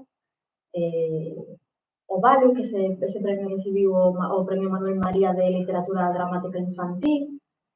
Non sei se tes aquí, este tamén me gusta moito, que é moito Morro Corporation, Sociedade Ilimitada. Este libro gañou o premio a mellor obra de teatro, pode ser, na Gala do Libro 2017. Bueno, pois a mí agora gustaríame que Carlos nos falase un pouquinho das súas obras e do humor, e, bueno, de todo o que nos queira contar. Bueno, pues moitas grazas a Galis e a directiva por convidarme, estar aquí. A verdade nesta mesa que está sendo moi divertida, non me esperaba ver. A verdade que estamos pasando moi ben. Eu, en vos pasando moi ben escribindo, non paso tamén escribindo, pero eso estou pasando moi ben. Bueno, eu antes de falar, pois quería facer 3 confesións. Antes de meterme no tema. A primeira é, eu non son profesor. É dicir, todo o mundo cree que eu son profesor. É dicir, incluso, porque como estou para literatura infantil e juvenil, incluso hai alguén que me veo dando clase en algún colexo ou instituto. Non, nin son profesor, nin son mestre, nin son investigador, nin docente, nin pedagogo. Para nada. Eu non teño nada que ver. Teño moitos irmáns e irmáns. Bueno, de feito, Isabela, a miña irmá, foi profesora de Eduard, pero eu non o son.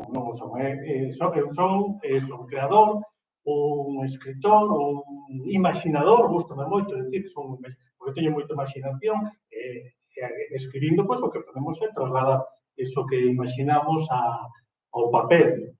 E, bueno, se nos poñemos un pouco máis serios, pois pode decir que son dramaturgo, porque ata agora o único que teño publicado é teatro. Non teño nada máis publicado. Teño algo máis escrito, pero xa hai moitos anos, antes de meterme co teatro. Bueno, e agora vamos a dar unha confesión aínda maior, que é, isto vai ser importante para o que conte despois. Ao mellor isto é máis importante do que conte despois. Pero eu non escribo para os nenos e para as nenas, para a rapazada. Eu sinto moito, non. Eu escribo. Despois, gusta o que escribo, pois aos pequenos de 105 anos e os de 5 anos. Eu estou encantadísimo. Pero eu non escribo pensando nas nenas e nos nenos. Eu simplemente escribo, é o que me sai. Segundo tema, saenme libros ao mellor que son máis accesibles a idades tempranas, hai outros que non, pero eu para nada. É dicir, non penso, como dixen antes do pedagogo, non estou pensando en contarlles nada, falo dos temas que me interesan a mí, falo como quero ou como podo falar, como podo escribir. É dicir, e isto vai ser importante despois para que falemos do humor que emprego, ou din que emprego nas miñas obras. E despois, bueno, esta última xa non é unha confesión, senón é unha evidencia. O que comentaba antes, eu escribo teatro. Entón, como todos sabemos nesta mesa, nesta aula, sabemos todos que estamos implicados no mundo editorial, o teatro é o xénero máis minorizado nas edicións, nas publicacións. É dicir, léese pouco, publicase menos e mercase prácticamente nada. E iso é bo, iso é malo e tamén é bo.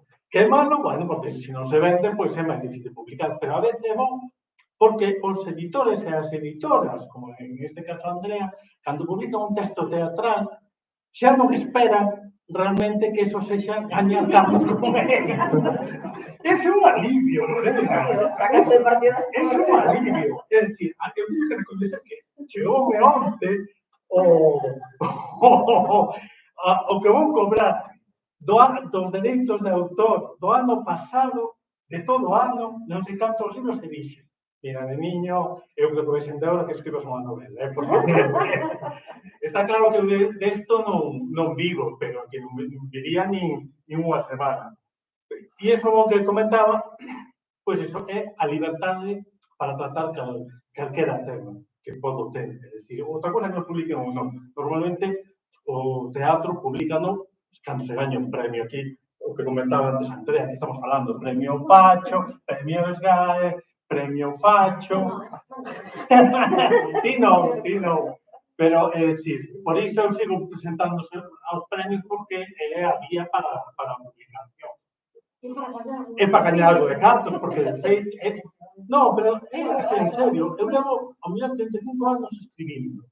E agás 2 anos que gañei así uns premios así con unha cuantía da bonda, os restos dos anos puxen cartos, porque esas multitude de cousas que dis que fago normalmente non me pagan nada, entonces é toda a custa de un. Bueno, entón xa meténdonos en materia, sabendo que eu non son mi profesor, que non escribo para os nenos, que simplemente escribo, e escribo teatro, pois eu fixen como Eduardo. Dixen, que é humor? Pois mira, cando non sei o que hago exactamente, pois me vou ao dicionario, a Real Academia. E vin, sustantivo masculino. Primeira acepción, cada un dos distintos líquidos do organismo animal ou vegetal cando non se denomina co seu nome específico, e en particular, na medicina antiga, cada un dos diversos líquidos do corpo humano. E dixen, isto vai ser que non é. Vamos. Ou sí, ou tenga, pois seguramente que ten algo que ver, Lorena, claro. Pois seguramente que ten algo que ver.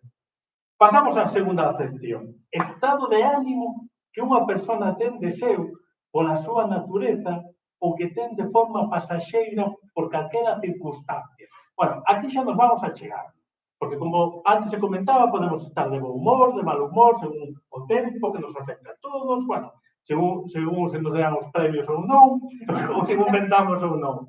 Despois xa chegamos ás seguintes acepcións que xa teñen máis que ver. Estado de ánimo que inclina a unha persoa a estar alegre e ver o lado bo das cousas, estar en disposición, con boa disposición de ánimo para facer algo, hoxe, ou non, hoxe non estou de humor para aturar os nenos, isto eu quería aquí o dicionario, ou a acepción que colleu Eduardo antes, a maneira de presentar a realidade deformando con trazos cómicos. Bueno, entonces aquí xa empezamos a unir o humor a estar alegre, a ver o lado bo das cousas, a comicidade, e eu creo que eso vamos entrando xa no asunto. É dicir, eu tamén vou cando...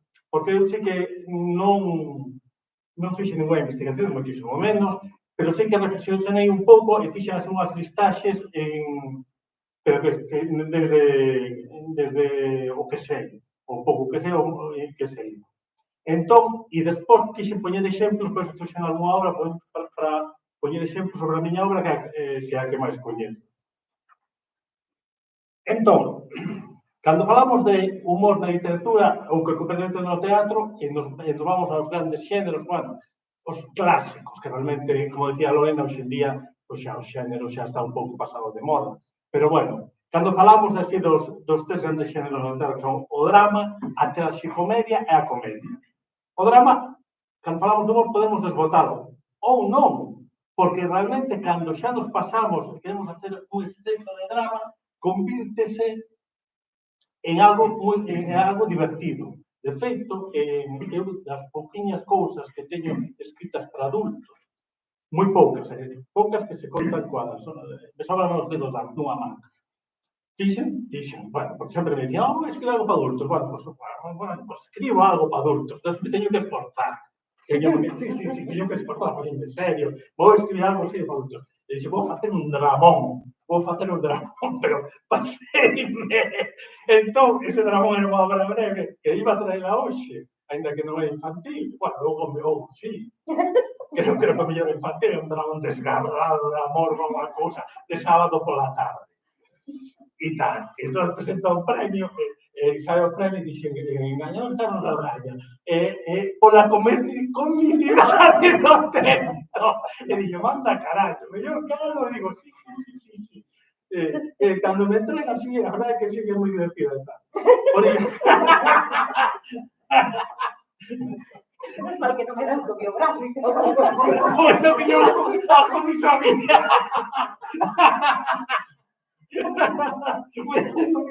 Non digo máis nada. Porque, claro, a verdade é que non... Agora que te comentas isto, Lorena, eu no meu teatro, a verdade é que non hai moitas cousas autobiográficas, teño que recoñecelo. De feito, hai unha obra que acabo de rematar de escribir, en esta inédita, non podo falar dela, que aí sí que xa empezar as cousas autobiográficas, pero hasta agora, agás, en cambio, nas de adultos sí, nas de adultos, nas poucas que escribín, son todas autobiográficas, non sei por qué. Bueno, como decíamos, o drama desbotámoslo, así máis agás en estas excepcións. Despois vamos á traxicomedia, que é un pouco como a vida, que é a realidade, é dicir, temos o que comentabades, é dicir, pois a vida é así, é dicir, temos, pasan cousas malas, boas, todo xunto, mesturando, pasamos épocas malas, pasamos épocas boas, e bueno, pois é a realidade, é o máis cercano á realidade. E despois xa sería a comedia, que xa é o xénero, digamos, especificamente orientado a facer rir. O que pasa que eu creo que a comedia non hai que confundir a mellor cun xénero exactamente, ainda que digamos que nos fai rir, non un xénero, o que falábamos de humorístico exactamente, porque na comedia sí que pode haber esa ola de humorística que simplemente é para rir e botar unhas risas cando estás un pouco deprimido, estresado, e dis, pois vou a ver algo que, ou ler algo que non me complique máis na vida, e xa está, eso está tamén está ben, é dicir, non todo ten que ser importantísimo, sesísimo, non sei. Fracaso de comunicación. Eso é humorístico. Pero, pois eso é as formas de facer humor, que a veces non faz sin quererlo. Bueno, pero por outra banda, a min a comedia sí que me parece un xénero dos máis importantes no sentido que a través da comedia podemos tratar moitos temas, non? A través da comedia porque, como comentaba antes, si facemos un dramón as nenas e os nenos, pero tamén os adultos vanse afastar un pouco. Mentras que, si mesturas e si tratas eses temas tan conflictivos ou que doen, como comentabas da morte, ou outros temas, hai unha certa mestura, o mellor os nenos e as nenas pois leen, divírtense, pero queda ese pouso que realmente despois pode dar lugar a unha reflexión. Entón, sempre empecé a facer listaxes. Entonces, por que facer rir? Ou como facer rir? Entonces, como? Pois rebaixando a seriedade do grave, do serio. É dicir, vamos a rebaixalo eso, do trascendente, pero tampouco sin quitar, non temos por quitarlle toda a importancia, do respetable, desas formas monolíticas, rígidas, de serias, desa solemnidade, da sacralidade, quitar a sacralidade, é dicir, rebaixalo todo. Aquí estamos xa nos bordes, que sería ridiculizar, pero claro, hasta que punto? Porque o humor, como antes se comentaba, non sei se Eduardo ou ti, Lorena, hai bordes que poden ser perigosos porque poden afectar, digamos, a outras persoas. E sobre todo rirnos de nós mesmos, pero incluso a ver, o rirnos de nós mesmos tamén pode ser perigoso, porque a veces tamén nos pasamos. Eu, por exemplo, na miña familia, porque como aquí estuveron comentando intimidades, pois tamén vou nas comentar, non tiña previsto. Na nosa familia usábamos moito humor nas situacións, en calquera situación, pero en situacións difíciles completamente. É dicir, nós enseguida o cambiábamos. Nós reamos de todo, de todo, por suposto, da morte, dos problemas, de todo tipo de problemas. Eu creo que xa nos reamos demais. Sí, a veces, por eso decía eu, cuidado que a veces incluso de un mesmo hai que poñer certos límites, porque a mellor estánse agochando outras cousas. E logo, sigo coas miñas listaxes. De onde pode xurdir o humor? Pois, eu, cando escribo, o certo que eu non busco o humor. Eu simplemente busco contar unha historia. É dicir, a min, dependendo, pode ser unha fotografía, unha noticia, agora, de algo que vexo, pois quero escribir unha historia. Pero o humor vai xurdindo. Entón, de onde xorde normalmente? Pois mira, a partir do absurdo, do irreverente, do escatolóxico.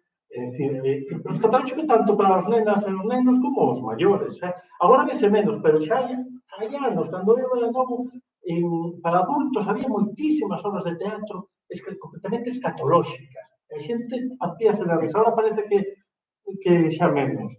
Dos xogos de palabras, do cambio de significado desas palabras, das equivocacións, incluso como estamos falando no teatro, eso sabes que ainda máis que a mí, Lorena, do corpo, digo de arriba do escenario. Porque eu escribo na casa, dos xogos, do chiste, de situacións inesperadas, do enredo, do cambio de roles, da repetición de accións. É dicir, isto que un personaxe sae dicindo sempre unha frase, escoitas unha vez, a segunda e a terceira, a xente xa se escaralla de risa. Dos mesmos personaxes que sexan personaxes cómicos. Entón, así un pouco para resumir, pois eu collía así 5 categorías. Por un lado, primeiro que haxa personaxes cómicos, como un payaso, como un clown, aínda que non ten por que ser sempre un humor des personaxes cómicos, é dicir, hai personaxes moi serios que están en unha situación que non se lle espera ou que non é cómica, que poden dar incluso moita máis risa e dar moito máis humor. Do bestiario que eleven, pode ser un bestiario rechamante, pero tamén poden ser outros personaxes que teñan un vestuario moito máis serio do que se espera ou ao revés, é dicir, esa contraposición sempre, esa sorpresa das as accións cómicas que poden ter os personaxes, poden ser torpes, que fagan cousas que non esperan que fagan, de equivocacións, de desatinos, de situacións cómicas, por inesperadas, por absurdas, xogos entre os mesmos personaxes, e por suposto, da palabra, da máis directa, como é o chiste, a calquera. E moitas veces, niso ten razón Lorena, é dicir, a veces hai un chiste que o chiste é moi bon, pero que non pega nada, hai que quitarlo. Hai que renunciar, porque despois hai outra cousa que son os diferentes puntos de vista. Eu creo, estes son reflexos que me fixen eu, é dicir, podedes estar de acordo, podemos agora, cando acabe de falar, podemos ter un diálogo entre nós, que do que propón o escritor ou a escritora, a veces coa barriga ligada, porque queramos ou non, os que escribimos normalmente somos adultos para as nenas e para os nenos. E despois do lector ou lectora. É dicir, ao mellor o lector non recibe da mesma maneira ese humor. Ao mellor hai diferencias culturais, como Galicia, Cataluña, ou outro tipo de diferencias. É dicir, para que se dé o humor, teñen que pasar moitas máis cousas. Eu vento que vou ser moi breve, como son tamén nas miñas pezas de teatro. Xa un pouco falando da miña obra, eu sempre vexo que nas contralapas sempre falan, son obras moi divertidas, pasan nesta divertidísima obra de Carlos Labraña, bueno, estas cousas que se pon, outra vez, nesta divertidísima hora, bueno, a verdad, a mí gustame que se diga, pero que provoque o sorriso, ou que se diga agachou a xente. Pero non é algo que eu faga mantenta, como dixen, eu escribo unha historia. E se xorde humor na mesma, é porque a historia a vai levando. E porque, como comentábamos, pues, realmente como é a vida mesma, é dicir, pues tamén todos temos situacións que están mesturadas boas con malas. O que sí creo é que, pensando na rapazada, nas crianzas, nas nenas e nenos, sí que sexan, que haxe humor dentro destas obras, pois sí que van a axudar a que eles se acheguen a elas, que non se afasten, en que se traten temas moi conflictivos. Sobre todo, porque, además, falando como este, con moito morro, que foi onde eu tenho un cambio moi grande, que foi, esta obra escribiuse posteriormente a crise económica. Eu antes, as miñas obras, pues, eran obras de fantasía, eran obras de aventuras, de misterio, pero non tiña moito máis. Pero a min, cando foi a crise económica, a mí aquilo deu unha volta, e iso que eu tampouco non é que era sufrira directamente tanto, porque eu xa daquela era funcionario, entonces, pois, bueno, afectoume, pero, bueno, afectoume tamén ao meu alrededor, sempre tens familia, tens amigos, amigas, pero sí que a mí algo deume un clic. A mí deume un clic e, de feito, polos temas que empecé a tratar desde aquela, xa se verá. Moito morro corporation, sociedade ilimitada. Vou falar ás nenas e nenos sobre a crise económica. Collo, o valo, e xa lles falo sobre as fronteiras, as guerras, a migración. Esta é unha excepción ao palpador, pero esa vou falar máis tarde. Contra o reloxo, vou falar sobre o paso do tempo, da perda, da morte, de alguma maneira. Estrela fugaz que non trouxe, sobre a identidade de xénero. Mambrú volveu da guerra, que temos aquí, sobre a memoria democrática. É dicir, esta é unha obra que fala das fosas comuns ás nenas e nenos moi pequenos. É dicir, ten unha lectura, ten unha primeira etapa de lectura que eles van ler e non van saber realmente de que se está falando. E o último de Ícaras, que eu creo que xa é, vamos a falar do desafiuzamento, cousas que están ao redor do desafiuzamento. É dicir, como vedes, son temas que dan moito de rir, pero eu creo que en todos estes temas, en todas estas obras, nun maior ou menor grado, hai que decir, non en todas hai, sempre hai humor, hai risas, de alguma maneira pódese pasar ben. Eu creo que incluso en Ícaras, que eu creo que é de todas estas, o mellor é a máis dura das obras que escribí. E entón, agora non vou falar como Eduard, porque non teño poesía, non podo ler, pero sempre vou falar de dúas obras en concreto, que son Moito morro e O apalpador, porque son dous tipos diferentes de humor. Entón, como os comentaba, Moito morro é unha peza cuxa temática é a crise económica. Entón, como se lle fala ás nenas e aos nenos da crise? De que hai entidades financieras quebradas, e do que supuxo eso para as persoas, o sofrimento que vivimos todas e todos, que viviu a sociedade, que deu lugar en moitas ocasións a isto, ao desafiuzamento da xente que quedaba sin casa, que de feito xa algo se comenta na obra. Isto foi unha reflexión que fixera agora, non quere decir que esta reflexión que estou facendo agora fixera antes de escribir a obra, eu simplemente escribí a obra. O que pasa que, bueno, agora para falar, pois pensei, e dixen, que personaxes usei? Pois usei os personaxes dun circo, que son personaxes o que falábamos antes, personaxes en principio cómicos, como o director, os payasos, un mago, un trapecista, un domador, e incluso unha cabra. unha cara. Personaxes todos, en principio, divertidos, que lles van pasar cousas alegres. Despois, os personaxes dun banco, como era o director do banco. Pero xa empezan a cambiar. Non vemos un director dun banco que está traxeado. Non, que está en bañador e cunha camisola de hawaiana, porque este se baixa de vacacións. Vemos un propietario do local da oficina onde está o banco, que está moi interesado nos cartos, que é o único que lle interesa. E vemos os fondos buitres, que ainda nos siguen sobrevoando, hoxe en día nos seguirán sempre, eu creo, caracterizados como buitres.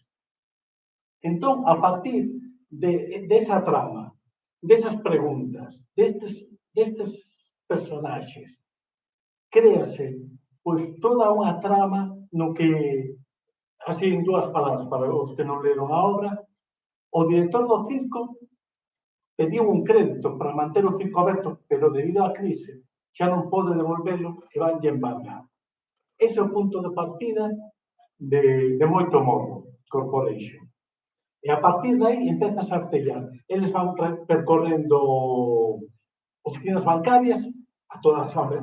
É dicir, imaginade que lles aparece un circo nun banco, que se estincha, non lles deixen entrar. Pero chega a derradeira da cidade, que xa está, é dun banco quebrado. Entón xa está medio desmantelada. Entón xa o director xa está preparando as maletas para irse de viaxe ao sol, e aí comeza unha trama en que se van crear unhas situacións absurdas, hilarantes, equívocos, que é un pouco como comentaba antes, que van dun lugar a ese humor durante toda a obra. Pero ao final, que pouso queda? Que pouso queda de todo eso? É dicir, unha obra moi divertida, unha obra, cando me decís, eu tamén creo que é moi divertida.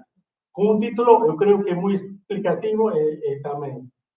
Pero deixa un pouso, eu creo que iso é importante, é dicir, poder tratar estes temas desta maneira, porque ao final acabas e diste, pasei moi ben, e tal, lendo, representando, eu vine representada,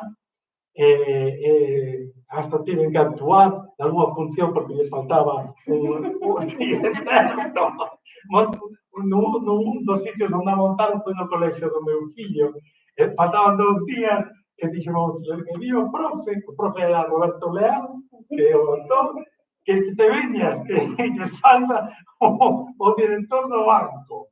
E tal, que fixera o teste, pero bueno, que escribía, que empezaba que se me saiu un teste diferente, e así foi. E bueno, é un pouco isto. E xa noutro sentido, esta peza que é o palpador, todos coñecemos o palpador, hoxe en día, é dicir, este sí que non é un tema conflictivo, nin dá medo, bueno, non dá medo, hai que decirlo, Eu cando saiu a figura do palpador, que houve moitos medios en contra, medios incluso estatais, ademais falando de que era un pederasta, de que estas cousas, justamente o que estamos falando estes días do lodo e tal, de feito eu retrasei a escrita, a mí estaba, en aquel momento, estaba nun momento que eu estaba escribindo de moitas letras, escribín sobre o Samaín, escribín sobre o San Xoán, escribín sobre o Nadal, outra obra, o A viaxe de Zarrapos, só me queda o Entroido, esa que me queda pendente, e eu, en canto saiu empecé a ler sobre a figura do palpador, que además foi unha asociación de aquí, a Xentalla do Pichel, que foi a que empezou a falar dela. A mí xa me encantou, porque eu nunca escutara falar do palpador, e dixen, joder, pues, que bonito, que pasa que, bueno, recibía tantos ataques que, de alguma maneira, deu-me certo medo meterme aquí, pero xa, cando pasaron un par de anos, dixen, non, mira, a mí non me va a prohibir falar disto, de feito falei. Pero, o que íamos, eu non quería, porque se non quería, parece que o planificai, non é certo, sino que cando escribí o palpador, houve unha desmitificación completamente. De feito, ao final chamouse o Palpador, pero era o título original, que era moi longo. Este sí que non o puxo, me parece que non se puxo en ningún sitio, ao final quitaron, era a verdadeira historia do Palpador e a súa axudante Trasniña. Porque ao final, Trasniña, eu creo que é máis importante nesta historia que o Palpador. O Palpador é a historia, máis ou menos, coñecémola a todos. Pero explica nesta obra, explico os inicios, é dicir, é anterior á primeira vez que vai polas casas a repartir as castañas. Entonces aí ten intervención Trasniña. El vai contar a historia e dille Trasniña que non, que esa historia a sabe ela, porque de feito ela participou moitísimo. Ela, como unha trasna, o que fai é trasnadas. En unha destas trasnadas que fixo, pois provocou unha seca moi grande en Galiza. Entón, pois a xente pasaba fame, lógicamente. Pasaba fame, entonces tampouco había castañas para darles aos nenos. Entonces a cuestión era ver como facían para conseguir as castañas. Pero Trasniña non para de facer trasnadas. E aquí, e debe ser a única obra, tamén hai é irreverente porque tamén uso o tema escatolóxico. É dicir, aquí hai peidos por todas partes e se trasna. Entonces, claro, de repente a xente vi un libro sobre o Palpador e estamos falando de peidos. Mira, me parece que teño canción.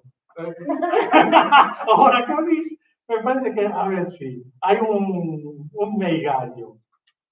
Un meigallo, sí, é certo. Que andará por aquí. Porque isto non o sabe a xente, pero eu empecé escribindo poesía cando tiña 10 ou 12 anos. Imagino que como todos os escritores. E logo contos. A ver se aparece aquí o... Bueno, pois un pouco, mentre tanto, eso vai haber equívocos, xogos entre personaxes cómicos, Desaparecer, un gallo, as niñas... Claro, non o tiña notado porque xa non me lembraba que estaba. Claro, eu, como cando te chaman para unha mesa destas, exactamente non sabes que facer. Si tens que investigar, si tens que... te posto todo nervioso, de que dirán os outros, e as outras, e tal. De que falarei? De peidos. A ver, xa topei. Entón, como non chove, por culpa de Trasniña, porque un día borrouse de Nubeira, que a que trae a choiva, un personaxe mitolóxico, na nosa mitoloxía, pois, ao final, pois, ela vai facer un meigallo para que chova e poda haber castañas. Faise, escena novela, faise noite, agochada na escuridade aparece Trasniña, que comeza a saltar a pata coxa acompañando o baile con acenos extraños. Espertade, castiñeiros, que non vos quero amolar, só veño pedir castañas para a fame escorrentar. Se me dades amoreas, heivos de pagar con bicos, se me dades unhas poucas, levades o medio riso. E se non me dades nada, ai, se non me dades nada, vou percorrer Souto Vello, botando peidos a esgallas. E bota, e poidemos decir que bota. Bueno, pois eu creo que xa o deixo aquí, para que temos a Antón, que é máis vello que a min, que eu creo que teñe moito máis que decir, e fixo moitísimas máis cousas que a min. Un pouco, pois, é un pouco o que as reflexións que saquei sobre o humor que vin nas miñas pezas, o necesario que é na vida, e o necesario que é na literatura, no teatro, na poesía, bueno, en todos, nos bancos. Moitas grazas. Moitas grazas. Que te ponía aquí? No, esa estaba de rostros.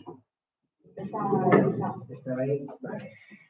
Bueno, pois, teño que contar, bueno, estes días estuve na Pontevedra a dar unhas charlas aos centros de ensino sobre Pina Casal de Rei, porque no Madrid fixemos unha exposición sobre cina, bueno, unha exposición que fixo María Lado, Nove Novel, e un dos datos que están postos ali na Praza da Ferrería é que Fina, podemos embarcar a Fina na xeración do 68, e aí tamén aparece Antón xeración do 68, máis ou menos, máis así. Como, bueno, xeración literaria. Xeración literaria. Claro, sí, literaria. Entón, unha das persoas que ali aparecía, pois, era Antón Cortitas, que temos aquí hoxe a sorte de que peche estas xornadas. Antón é mestre, escritor de literatura infantil, ten tamén unha longuísima traxectoria literaria, e hoxe rescatei así unhas poucas das obras que levaron premios literarios, como pode ser O coleccionista de sombras, que esta obra gañou no 87 o premio a mellor obra infantil da xeración 9. No 88 ganou o Barco de vapor, con Memorias dun río. Así, xa máis recente, o premio Merlín, por A Magal de Trapo. E no 2022, o premio Arume, que de feito esta obra saiu non moito, uns meses, da editorial Embora, por os versos da Mareola. Así que, Antón, moitísimas grazas por acompañarnos esta tarde. Eu non sei se dar as grazas ou as desgrazas por traerme aquí no día de hoxe e despois encima tocarme despois de carro. Porque eu fixen a mesma pregunta que el cando me dixeron de que viñera aquí a falar nestas xornadas sobre o humor na literatura infantil e juvenil ou algo así, non? E entonces eu que non fun nunca a facultade de bromatoloxía, non estudiei estas cousas, pois tamén fixen o mesmo que fixo Carlos.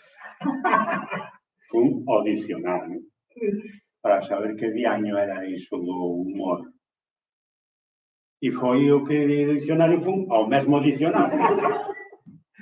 É que somos veciños. Pois sí. Entón, escriben así, vou non repetir, porque como sempre hai alguén que está despistado no medio do evento, pois así que non pasa nada, non? Que segundo a RAG, o humor é cada un dos distintos líquidos do organismo animal ou vegetal, cando non se denomina co seu nome específico, e en particular na medicina antiga, é cada un dos diversos líquidos do corpo humano. E eu, a verdade, que me quedei moi extrañado, moito. Isto por se alguén non escoitou ben que eu poida reler, non? E eu, pois, fixen esa relación, o sea, que realmente o que é humor é todo o que temos nos dentro. É dicir, todos estamos cargados de humor, todas. Pero claro, tamén o humor, tanto humor é o sangue como son os ouriños, e tanto humor é o cuspe como é o suor. O sea que hai que ter humor, Pero claro, despois ven unha segunda acepción, que o humor é o estado de ánimo que unha persoa ten de seu pola súa natureza, ou o que ten de forma pasaxeira por calquera circunstancia. Eu aí sí que xa non sei se estou de bon humor. Pero que ainda hai máis, que xa repetiu antes, bueno, estou repetindo, que nada máis que dixeches unha vez, Aquí o repetido son eu, Pois que pola terceira acepción, como aí está posto, que o humor é o estado de ánimo que inclina a unha persoa a estar alegre ou ver o lado bon das cousas. E aí sí, que non hai nada como, aí o puxen, como ter humor. Eso non é da RAG, O que está coa liña en branco non é da RAG, é do RAGO. E non damos acabado, como digo, porque pola cuarta acepción o humor é a boa disposición do ánimo para facer algo. Que eso sí que non nos quedou outro remedio que telo para estar aquí. E para facer o que estou facendo isto, da verdade que tampouco fai falta moito humor, non fai falta moita cousa. E, por fin, aquí sí, a quinta acepción di que o humor é a maneira de presentar a realidade deformándoa con trazos cómicos. E aí xa está a liña en branco, xa non é da RAC, non vai a ser que despois me monte un lío por iso. Xa podía a RAC poñer isto de primeiras, porque tú xa me aforrabas 4 páxinas antes que me levou, pois, a mellor 15 minutos me levou para hacer esta historia hasta aquí, non? E, claro, o mellor é que queiran era, bueno, cansarnos ou poñernos de mal humor, cosa que non é verdade. Vale. Aquí depois puxen aquí, si está ben escrito, se que poñernos de mal humor todo xunto. Se lemos coa ortografía portuguesa serían poñernos de mal humor. Está ben escrito así todo xunto, ainda que a forma máis recomendable, como tamén pois aí, sería bon humor, separado. É un chiste, Se non o entendedes non vos ríades, Se non se entende, que ninguén se O ríe. chiste vai ser por la noite de tanto... Pero se tes aí ao lado, co faciliño que te vires para a dereita, como sempre, que onde está todo na dereita. Veches, non? Sí. Ai, este rato! Vale, pois, xa resumindo, aí puxen a decir, e eu, porque estou aquí, supostamente, por causa do feito de humor, non sei. E me empecé a preguntar que tipo de humor era que eu puxen cando escribía algo. E entón, fixen aí unha cosa que me serviu para recordar, porque ahora no meu período as neuronas da memoria, que son as da 3412 até a 3723, creo que son as que gardan as memorias, pois esas están un pouco desgastadas. E por iso hai que escribir moito, non? Para que poidas ter aí. Entón, entre os tipos de humor que hai, pois puxen a sorna, que tamén é o mesmo algo menos que ironía e algo menos igual casi como a retranca, aí somos artistas, según din. O sarcasmo, que é esa ironía amarga, o xogo de palabras, que a mí me entusiasma moitísimo, es de coller as palabras e xogar con elas, non? Colles un A, lanzas contra un cristal, colles o B e o cómelo, porque os bicos gustan moito. Bueno, pois a sátira, por exemplo, non? Que é a crítica de algo ou de alguén que se está ridiculizando, ou a parodia, que son as imitacións así con ton de cachondeo burlesco, ou o paradoxo, como é a contradición aparente, non? Pero, é virada a exclamación, Ollo, para que o humor sexa, isto é digamos, unha norma casi, non sei como chamalo agora, non me sai a palabra, porque estamos en cosas de humor e non hai tanta importancia. Que sexa verdadeiramente humor ten que ser, lede ben aí, humor con sentido, e aquí vale todo, o sea, até o absurdo, si ten con sentido, pero tamén ten que ser un humor con sentido, todo xunto. Xa comentaxedes vos todo isto antes, porque non existe gargallada, non existe broma, non existe humor se hai alguén que está sometido a ela. Non? Entón, para resumir esta explicación, digamos, xa resumida do que é para min o humor, quitamos a preposición e sería o humor sentido, co profundo significado que ten a palabra sentido. E, bueno, como con humor se apaga, vamos poñer algúns exemplos, non? Do que eu escribín, que despois me di conta de que tiña algo de humor, porque cando me puxen a escribir, pois tampouco estaba pensando en que iba a facer rir a ninguén, nin que ninguén se tiña que rir con ninguna das palabras que eu puxe. Entón, temos aquí este primeiro que puxen aí non é o primeiro dos primeiros, sino o primeiro de aquí. Non travesa na lingua, é como o seu propio nome indica, é un libro de trabalínguas. Entón, ten o título de advertencia. Non traves na lingua porque na lingua dói, non? E tamén ten ese doble sentido de non trabar na nosa lingua, que é o que estamos facendo e o que fan a maior parte da nosa xente. Entón, como por exemplo, hai este tipo de este trabalínguas que para min é unha retranca, era un rei que se chamaba Canclodromo Brigo, é tan difícil de decir que non o sei decir. Canclodromo Briglodrava, Canclodromo Briglodrava, bueno, vas escoita poñer de moido, era o nome da raíña. Canclodromo, blicodrillos, así se chaman os fillos. Como é difícil dicir canclodromo, brigrodraba, briglodriña, briglodrillos, os mesmos desta familia, cando se queren chamar canclodromo, brigrodraba, canclodromo, brigodriña, canclodromo, brigodrillos, non se chaman polo nome, senón simplemente cans. Ciento de aquí non sei se hai chiste, pero en metáfora sí que é. Cada quen que entenda o que significa a palabra can aí.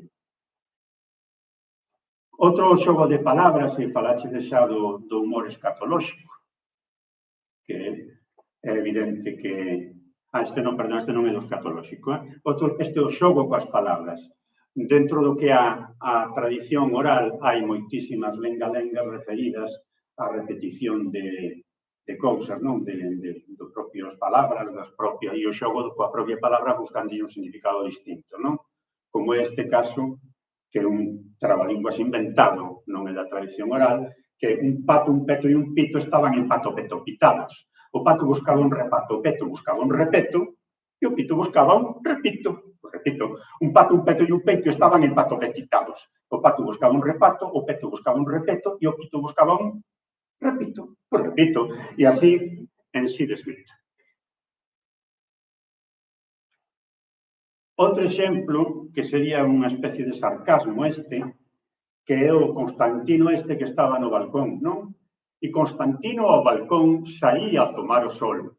Na man tiña unha copa, na boca tiña unha copla, e sen máis, sen ton nin son, con bon tino Constantino entre a copla e máis a copa, e entre a copa e máis a copla, clamaba dende o balcón: viva Don Constantinopla! Buscarelle tamén a retranca que hai aí. E hai a veces a resposta a unha pregunta dos porqués, por que unha cousa é como que é.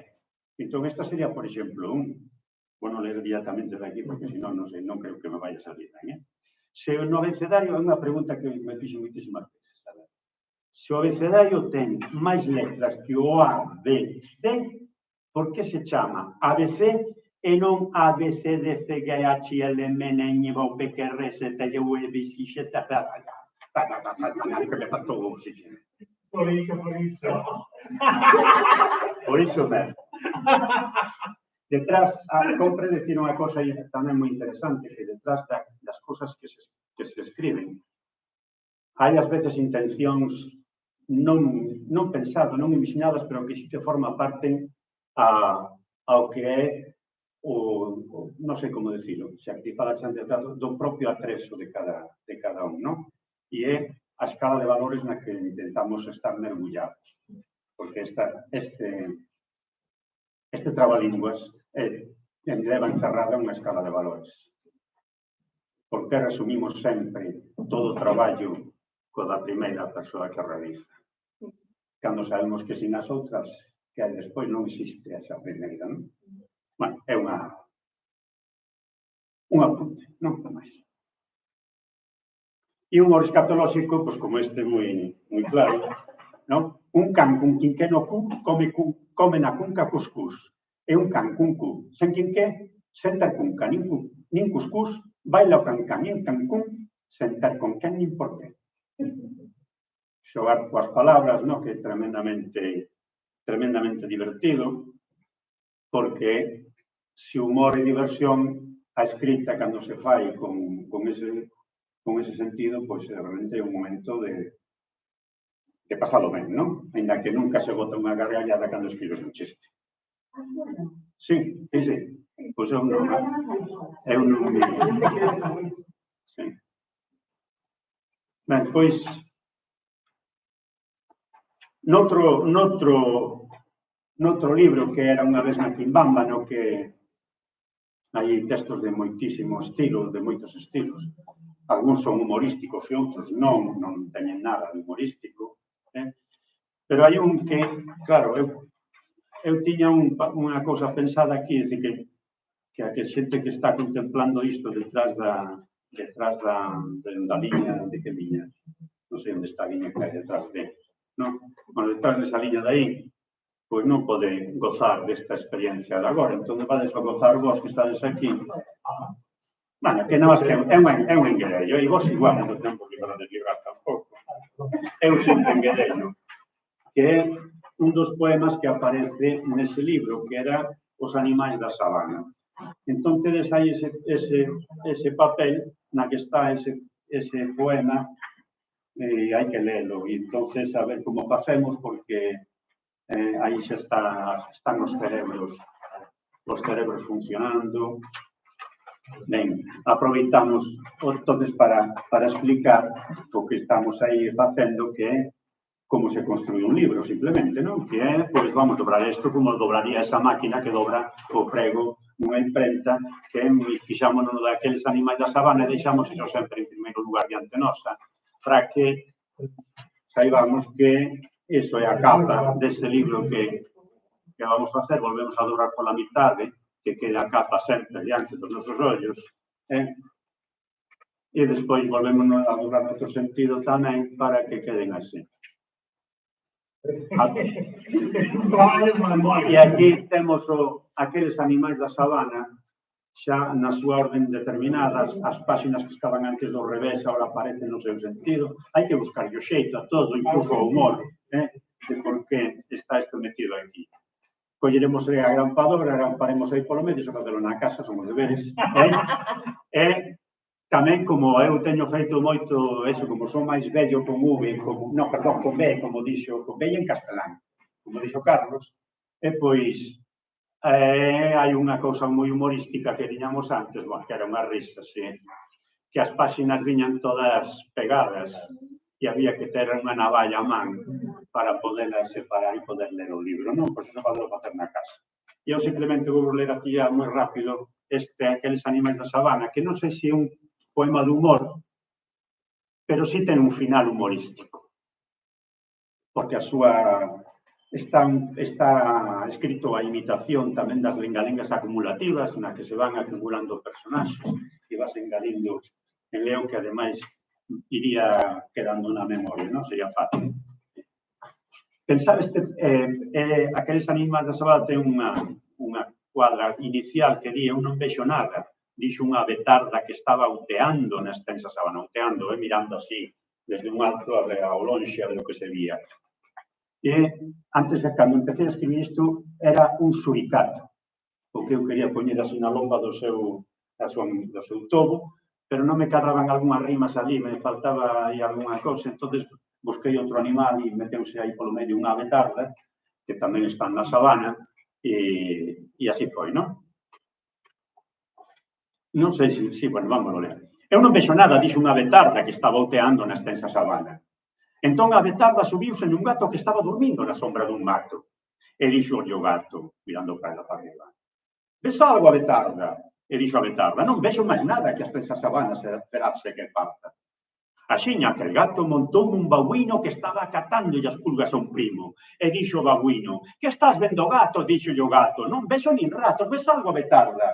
Non vexo máis nada que a extensa sabana esperarse que parda. Entón o babuino montou un chacal que estaba aquelado pensando no mar. E dixo o chacal: ves algo, babuino? E dixo o babuino: non vexo un pepino. Que estás vendo, gato? Non vexo nin gatos. Que estás vendo? Ves algo, betarda? Non vexo máis nada que a extensa sabana esperarse que parta. Entón o chacal montou un avestruz que estaba bailando con ritmo de blues. Non sei se viches unha vez un avestruz, pero baila macanudo blues. E dixo o avestruz: que ves ti, chacal? E dixo o chacal: eu vexo moi mal. Ves algo, babuino? Non vexo un pepino. Que estás vendo, gato? Non vexo nin rato. Ves algo, betarda? Non vexo máis nada que a extensa sabana esperarse que parta.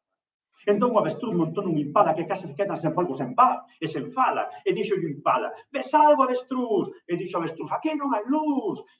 Que ves ti, chacal? Eu vexo moi mal. Ves algo, babuino? Non vexo un pepino. Que estás vendo, gato? Non vexo nin rato. Ves algo, betarda? Non vexo máis nada que a extensa sabana esperarse que parda.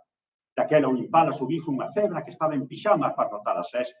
E dixo a cebra: que estás vendo, impala? E dixo o impala: non, nin terra nin auga. Ves algo, avestruz? Aquí non hai luz. Que ves ti, chacal? Eu vexo moi mal. Ves algo, babuino? Non vexo un pepino. Que estás vendo, gato? Non vexo nin rato. Ves algo, betarda? Non vexo máis nada que a extensa sabana esperarse que parda. Entón a xirafa montou un elefante que pola sabana andaba campante.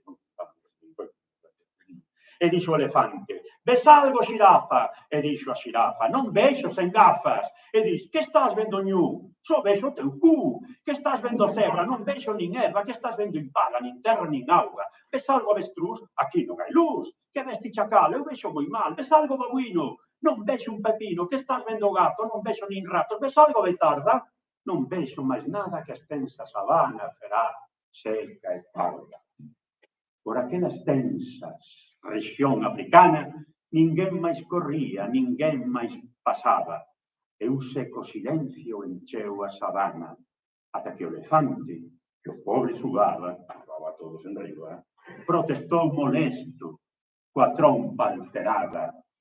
E moi temesiño falou con voz franca: é porque non vos baixades, xa que non vedes nada. Sigue dicindo que non, ahora me vexo que non escribín todo. Non? Naqueles, a ver se me acordo de memoria, naqueles instantes pasou a cigoña, que viña de lonxe e era pitoña, e sobra de tarde se quixo apousar e fixo tremer. A torre animada, ben. E caeron todos ao chan. Aí falta hasta aquí. Como estaban todos desequilibrados, na extensa sabana caeron ciscardos. Agora si vemos, gritaron a coro, vemos as estrelas e os luceiros todos.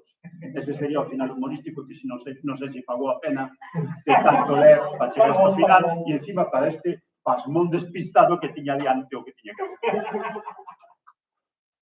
Nese mesmo libro, era unha vez na Quimbamba, hai outro poema que había unha vez nun país moi remoto e eu quixen escribir unha historia seguindo o clásico dos contos de fadas, de reis, raíñas e desas cousas que había que darles unha volta a moitos deles, non? E este, pois, é con esa intención. Vou escribir un conto dunha princesa que está nun país moi así, que vai non sei que queren casar, que non sei que van os príncipes detrás dela, non? Bueno, pois esta é a historia. Unha importancia importante nesto da poesía que intenta ser asimilable polas crianzas, que iso é o que se entendo sempre por literatura infantil, aquilo que as crianzas tamén poden ler, non? Non quer dizer que non sexa tamén para adultos. Pois aparece unha das particularidades para mí importantes é a música, o ritmo, non? O ritmo que van tendo os versos para que señan fáciles de ler e recordar. Había unha vez nun país remoto unha princesiña que tiña unha moto. Antes pasamos a espectadores aquí, os animais da sabana, era unha cosa, e agora estamos aquí. Había unha vez nun país remoto unha princesiña que tiña unha moto. E era moi linda. E corría ben. A moto que tiña e que aínda ten. Gozaba suamente a moza princesa montando na moto correndo as devesas. E mozo non tiña. E era casadeira, e o rei non quería que fose solteira. Buscaronlle noivos por todos os reinos, e ali aparecían os homes aos centos. Pero era un fracaso. Montada na moto, non facía caso a ningún dos mozos.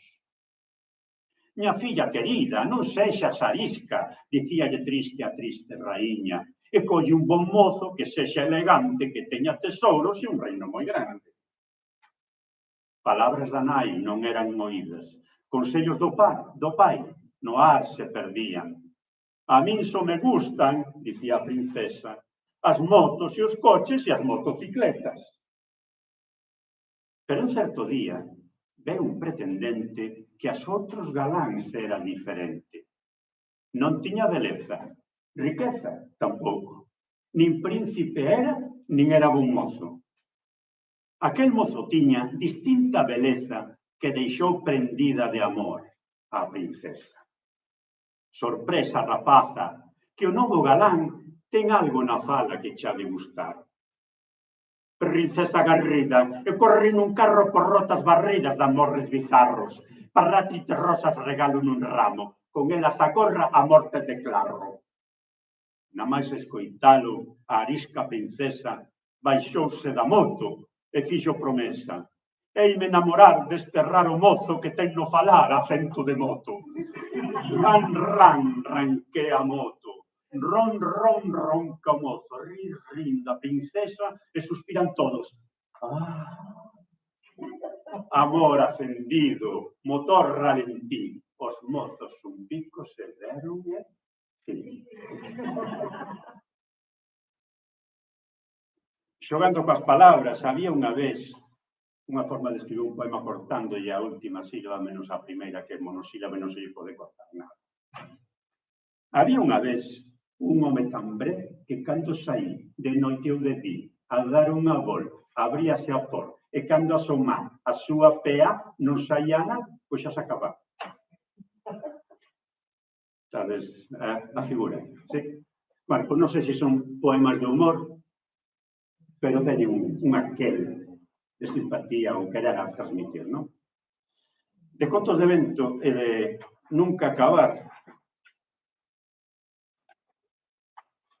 é outro libro que está construído a partir, como inicio ten de raíz tamén a tradición oral con eses contos, non? Queres que che conto o conto da boa pipa, por exemplo, que ese parece que non é de humor, pero non fai ningún outro conto, ningún outra cosa reír tanto como iso. Por lo menos pola experiencia que estou agora repasando coa miña neta maior. Que se o único que me pide que lle conte é o conto da boa pipa. Pois neste daqui, por exemplo, hai isto, non? Que hai que contar un conto que non di nada, que comeza unha vez, por min colorada acaba. Pretende dar un toque así de certa simpatía tamén, de certo aquel, non? Ou había unha vez fin, o conto máis breve do mundo. Ou unha vez era unha vella que iba polo monte. Queres que cho conte? Andrea, queres que cho conte? Eu digo quero. Eu digo que unha vez era unha vella que iba polo monte. Queres que cho conte? Non digo quero. Eu digo se queres. Bueno, xa vos dixe, sabes, por tanto vale, non? Sí. E eu, novamente, vai ao escatolóxico, non? Como este que é, unha vez era un gato do avó que botou un peido para ti só. Unha vez era un gato nun souto que botou un peido para ti e máis para outro. Unha vez era un gato marqués que botou un peido para vos os tres. Unha vez era un gato maragato que botou un peido. Isto tamén é da tradición oral, vades engadindo, se estamos nunha manifestación ou unha asamblea na praza central aí do Obradoiro, pois podemos chegar ao 5.414 tamén e seguir botando peidos para aí con grande alegría, non? Como comentabas tamén, xa comentaxedes anteriormente co escatoloxismo que é primordial. Curiosamente, unha canción da miña infancia, como o tempo está... Sí. Esta cantarea foi recollida en Carnota de tradición oral. Eu preguntábame da miña infancia, había unha canción que íbamos ver sempre que escoitábamos constantemente, por suposto, no idioma transfronteirizo do Levante, que era, como yo tenía 10 perritos, uno se cayó en la nieve y no me quedan más que 9, y de los 9 que quedaron, no se comió un bizcocho, no me quedan más que 8. Es un acumulativo inverso que a mí me encantaba, hasta que llegas a ningún cambio, y bueno, pero dichos todos, ¿no? Yo me preguntaba si no nuestro idioma non teríamos algo parecido, porque tamén o hai no outro lado, e entonces eu daquela estaba en Carnota e fixe un labor de aula de recolla de da tradición oral, que quedou resumida bastantes anos despois nun librote, porque é bastante gordo, que é ao pé da Laxa Lamoa, de recolla de tradición oral, feita polo alumnado, foi unha espectacular, máis de 1000 cantareas, de todo, non? E apareceu esta historia, o orangotango. Unha nai tiña 10 fillas, na versión carnotá di, unha nai tiña 10 fillas todas do mesmo home. E eu, como digo que non ten por que ser todas do mesmo home, aquí, para cambiarlle ese verso no outro, evidentemente esta outra, porque cadra casi mellor, non? Unha nai tiña 10 fillas, cada unha co seu nome. E ben o orangotango non quedaba máis que 9. E das 9 que quedaron, ali que quedaron, deron en comer biscoito. E ven orangotango e non quedan máis que 8. E das 8 que quedaron, bueno, e así vai repetindo, vaise facendo unha e outra, hasta que non queda ninguna, non? Hasta que... E da unha que quedou, a súa nai deulas as outras. Vaite, miña filla, vaite, polo camiño das outras. Se non é simpático este final, non? Se non fai a nai, mira, deixa en paz e vaite por onde viñaches. Como inicios de contos e final e de tal, que son tamén moi agradables e ten un sentido moi simpático, moi lindo. Bueno, pois era este, se che contar un conto de risa, porque ben sabemos que estes son para a transmisión oral nas primeiras idades, e nas primeiras idades tamén todo nos fai rir. Entón, por iso tamén está incluído neste momento, non? De que a tradición oral para o que eu lle chamo a tradición oral do colo, os contos para contar no colo, pois ten moito xogo coas palabras para botar un sorriso, non? Para intentar botar un sorriso do... Vale. En Vai a Tropa, foi un ensaio que eu fixe, unha proposta miña propia, despois de ler os limericks de Dorlier, non? Como se diga, e co estilo dos limericks, pois foi este Vai a Tropa, na que ademais de levan, non sei, 50, 60, son 70. Son 70, non son exactamente limericks, porque os limericks son estrofas de 5 versos, os dous primeiros teñen 10 sílabas contados ao xeito portugués, 11 contados ao xeito castelán e tal, e que hasta, sabes que na métrica, no canto das palabras, en portugués contase hasta a última acentuada, nada máis, non se contan as que siguen despois, da igual, así non tes que andar sumando ni restando. Claro, sempre son así, é decir, sin embargo, en castelán, pues hai que dicir, aguda, xente non sei que, xente sumar, restar, non? Bueno, pues esta son esas, a primeira, o segundo verso e o último, o quinto. E os dous, o terceiro e o cuarto do medio, teñen 7 sílabas, a portuguesa, 8 a métrica a medida castelán, non? E son poemas do absurdo. Sei que son da tradición irlandesa, que non son inventados por Olía, sino que son tradicionais, polo que eu vi. E pois tamén a argallar así cosas de absurdo e intentando que si foran un pouquiño chistosos aí, non? Entón, como exemplo, vou decir 5, son de 70, así un pouquiño chou. Teña unha estrutura moi forte, moi clara, e tes que adaptarte. Na primeira definición, na primeiro verso hai que definir un protagonista, non? No segundo hai que dar alguna característica do protagonista, no terceiro e no cuarto unha acción que se desenvolve e no quinto un final grotesco, non? Total, extravagante. Giovanni Tenorio cantaba en coral, mas cando cantaba facía o moi mal. Saían galos e algunha galiña, por moitos ensaios que aquel home tiña, nunca ben cantou, mas fixe un coral. Bueno, digo que os do medio, que eses que tiñan que ser curtos, eu non os puxen curtos, aquí son todos iguais. Son todos decasílabos hasta a última sílaba acentuada. Por lo tanto, non son limericks. Pero, bueno, teñen esa estrutura e teñen esa intención.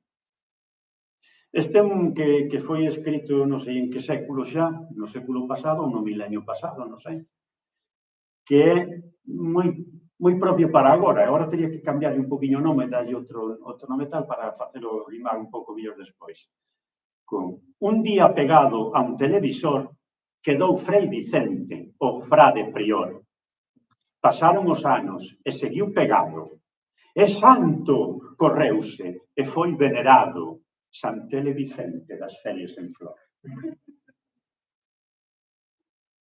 A idea desto é San Toero de Armenteira, que sabedes que pasou ali un subido non sei onde, pois escoitando o trilo dun paxariño, non? Aí o Carlos xogando porque varios dos poemas hai que lelos con espello, outros hai que lelos así, outros hai que lelos ao revés, aí é un xogo de... E este é moi actual, que xa vamos ademais empezar a repetilo constantemente. Coñezo unha terra, un país de lenda, que chea de festas ten a súa axenda. Do grelo, do queixo, do polvo, do recho, do pan, da empanada ou do berberecho. Creo que se chama País das Merendas.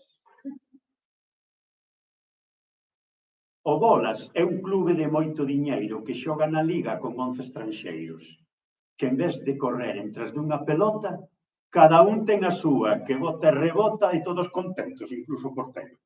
Vai correndo todo e ten unha pelota, tendo cartos para comprar cada unha a súa, non? Ou este que é un chinés da China, iba collendo a imaxe, un chinés da China nacido en Beixín, levaba nas cachas, atado un coxín. Cando lle petaba, no chan se sentaba, e a ver dicía o gusto que estaba no coxín da China, chinés de Beixín. Bueno, estes serían os vaiatropistas de Vaiatropa, como, bueno, non fun pasando como tiña que ter pasado. E outro reto foi o de escribir os zoonetos, que eu pensei, ao principio apreciei, estarei inventando a palabra zooneto, pero é tan evidente que dun soneto pudera sacar a palabra zooneto que isto non o podo ter inventado. Eu nunca o tiña lido, saíume aí, despois investigando, gracias ás maravillas a boa parte do que temos aí nas pantalliñas estas, pois souben que xa houve alguén que lle chamou sonetos a este tipo de temas. Son sonetos escritos e referidos todos a animais. Non son todos humorísticos, evidentemente, hai de todo tipo, non? Escollín aquí algún, para algún necesitei, como todo o mundo, os estrambotes, como todos os sonetistas. Estaba un porco parco estacionado, atado nun sinal deses de tráfico.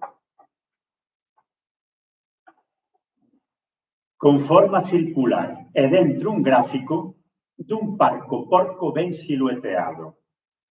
Que fai un porco parco aí aparcado e atado a prohibición que proíbe o tráfico de porcos parcos como indica o gráfico que ten un parco porco debuxado? Quen aparcou o porco parco ao esteo? Con que porca intención e con que obxecto? Con que parco motivo macabeo?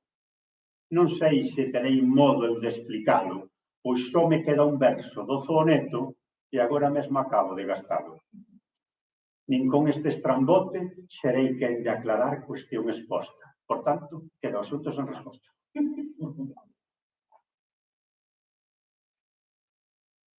Os mustélidos. Un día conversaban os mustélidos, estou porque estou en contra dos abrigos de bisón e demais derivados, totalmente. Un día conversaban os mustélidos, o teixo, a lontra, o armiño, a denosiña, a marta e o bisón e máis a fuiña, coa cara entristecida e os ollos xélidos. A xente para nós é perniciosa, esfólanos a pel con tanta saña. Debíamos pensar nunha artimaña. Daquela, dixo a Marta maliciosa, entramos con xixilo na cidade e nas peletarías agochados, igual que se xogásemos a panda, deixamos que nos usen a vontade, pois han nos confundir cunha bufanda aqueles friorentos desalmados. E que facemos logo así enroscados? Daquela sentiremos moito gozo mexándolles por riba do pescozo. O estrambote foi imprescindible, non? A vaca.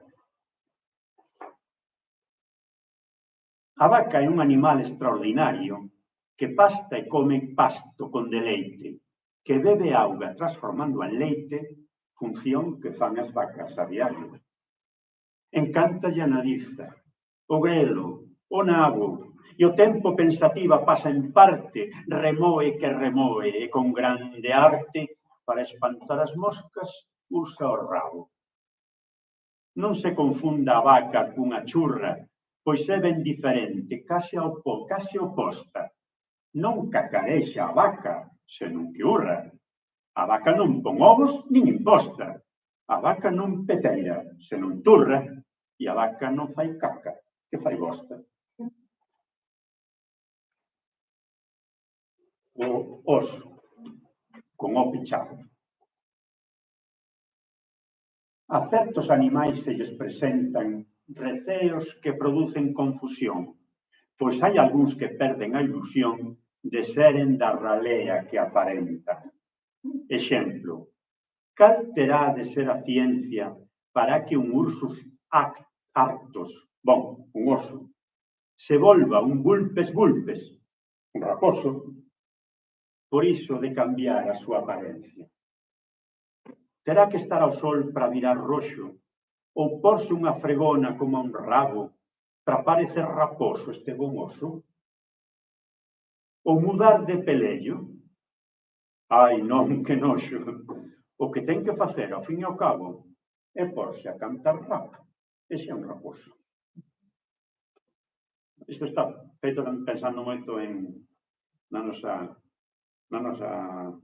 forma de ser da nosa xente, que non nos gusta ser o que somos. Este da gata naceu dunha realidade, unha gata que me meteu unha das miñas fillas na casa. Era branca, e un día desde o quinto piso caeu abaixo. E entón tive que fazer un soneto. A gata chamábase Folerpa. Non sei se está citado por aquí, sí, Folerpa. Folerpa, que é unha gata toda branca, ten frío sangue como o carambelo, aínda que por debaixo do pelo é quente da cabeza, o rabo e a zanca. Folerpa ten delillos de gaivota, e sempre que se asoma unha xanela, con ansias de voar como a pardela, debrúzase, dá un pincho e ao ar se bota. Xa se lanza moi ben do quinto andar, de pé sabe caer sen se mancar.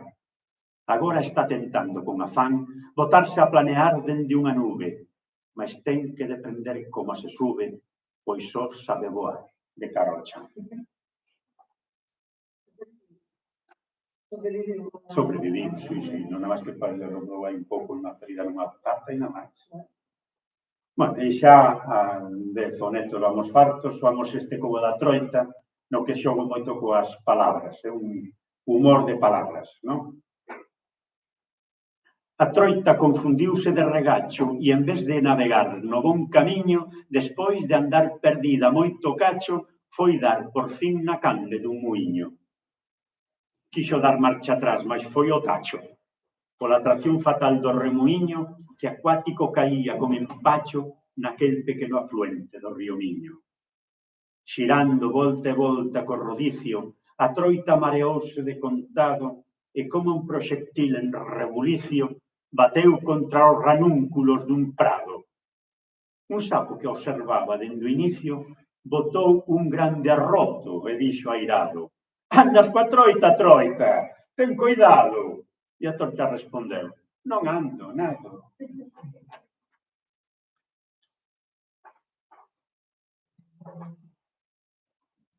Logo, historias e algún percance, todas ditas en romance, non sei se pagará a pena, estamos a moi cortos de tempo, non?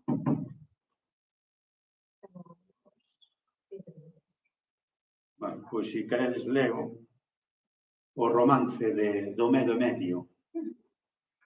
Queredes? Sí. Bueno, pois xa que vos empeñades.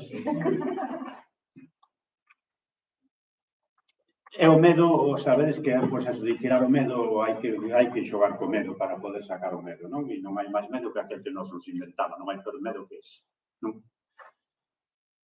Pero este de medo de verdade, por iso hai unha advertencia inicial. Vos medrosos, non sigades, non pasedes deste verso, que o que vos vou relatar é dun espanto tremendo.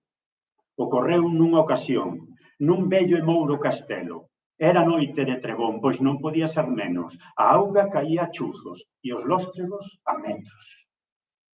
Ninguén por alá se achega. O escenario é tan tétrico que apenas con pensalo arrepíanse os cabelos. Oese dentro un barullo de alaridos e lamentos, todo é un bule-bule de encarneirados espectros, almas en pena, vampiros, trasnos e sombras a eito, quimeras, papóns e monstruos, meigas e bichos, aos ventos.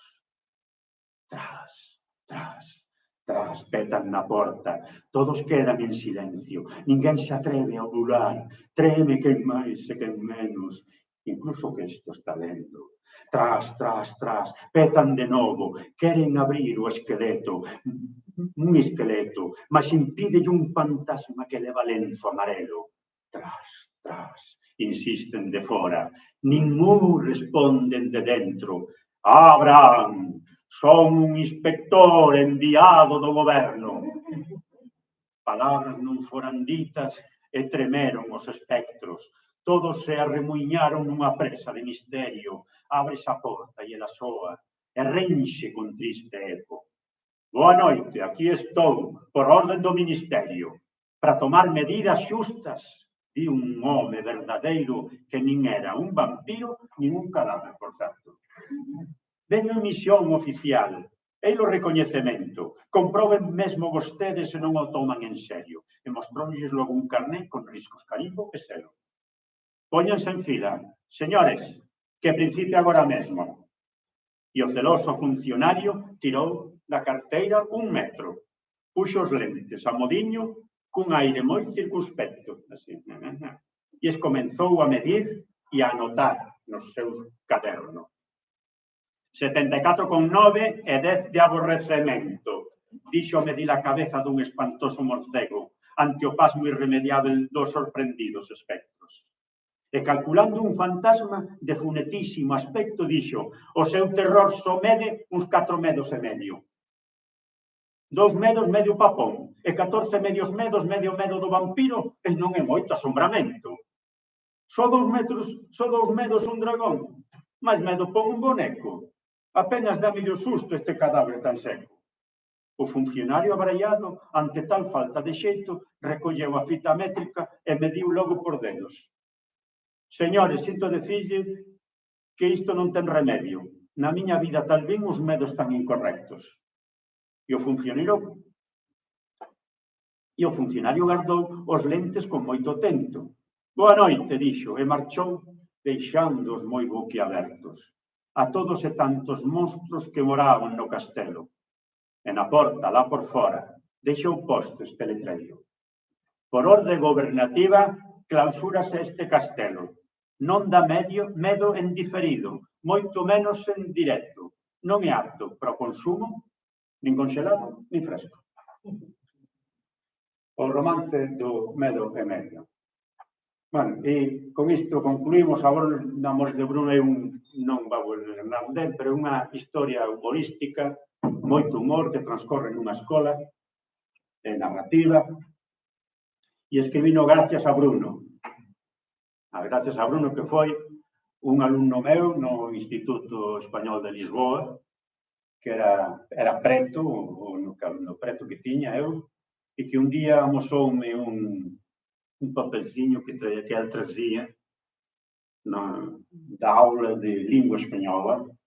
Eu dava-lhe aula de ciências da natureza, não se ele dava aula de língua, um companheiro dava aula de espanhol, logicamente, e ensinou-me um texto que ele escrevia, de que havia um rapaz da sua aula que estava namoradíssimo de uma rapaza da sua aula, de uma rapariga linda. E foi a pedir conselho. O que posso fazer eu para que esta rapariga me faça qualquer coisinha, nunca me diga algo.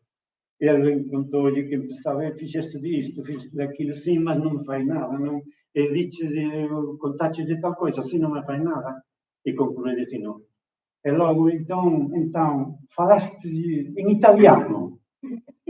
Não. Pois fala-lhe em italiano, que as raparigas gostam do italiano muito. Já verás, olha, a partir daí, eu escrevi nos Amores de Bruno, o seu permisso do seu pai e da sua mãe, para que, bueno, a história não tem mais que ver que isso, não? A história contada com ganas de botar algum sorriso, não? E até aqui chegamos. Estades de bon humor? Pois se non estades, fin. Por fin. Un aplauso para la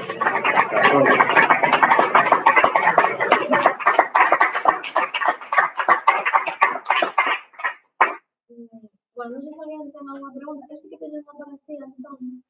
Casi niña, Sí. Tiñes mestre moitos anos, eu quería saber se ti xa escribías antes de ser mestre ou o feito de ser mestre levouche a ti a escribir, porque, como dixen antes, que estes días estaba aí eu investigando sobre Pina Casal de Rei, ela comentou alguna vez que o seu primeiro libro, que é o de mutación xenética, non? Sí. Ese libro ela escribiu 8 anos antes de ser publicado, pero sin pretensión de que fose publicado, fixo para traballar coa rapazada porque ela non había textos en galego, entón ela empezou a facer, escribir, e tamén escribía obras de teatro para traballar nas aulas, non? E despois, convertíronse en obras que se publicaron despois. Eu queria saber se no teu caso tamén foi, ela tamén decía que probablemente se non fose mestra, pois ao mellor non, a escrita non iría con ela, non sei se houvese dedicado a outra cousa. Entón, gustaríame que ti me falaras un pouco. Eu gosto de escribir desde que aprendín a escribir. Desde que aprendín a escribir. Xa de moito crianciña eu inventaba historias e facía agalladas a miña maneira. 6, 7, 8 anos, 9 anos, non sei os que tería, non? Influiu en min moito o xogo tradicional. Moito. Porque eu tive na sorte ainda, unha parte da miña obra voluminosa, digamos, a referida ao xogo tradicional, non? Os tanches, os milos e tazarolas. O xogo e o brinquedo tradicional. Entón, a min o brinquedo tradicional, o de xogar, o de volver da escola, tomar, coñer o sando, o bocadillo, se que o vía, non tentaba, se non onza e chocolate chegaba, non?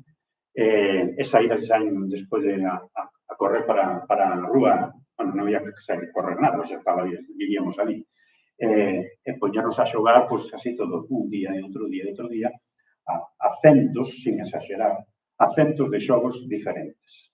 Moitos deles con texto, moitos deles con música, moitos deles con rimas, moitos deles con dramatizacións. Hai algunhas que eran auténticas obras dramáticas, algunhas, incluso, eu chamoslle unha opereta, como era o que nos cantamos, infelizmente, tamén os fala, desgrazadamente, para que se entenda.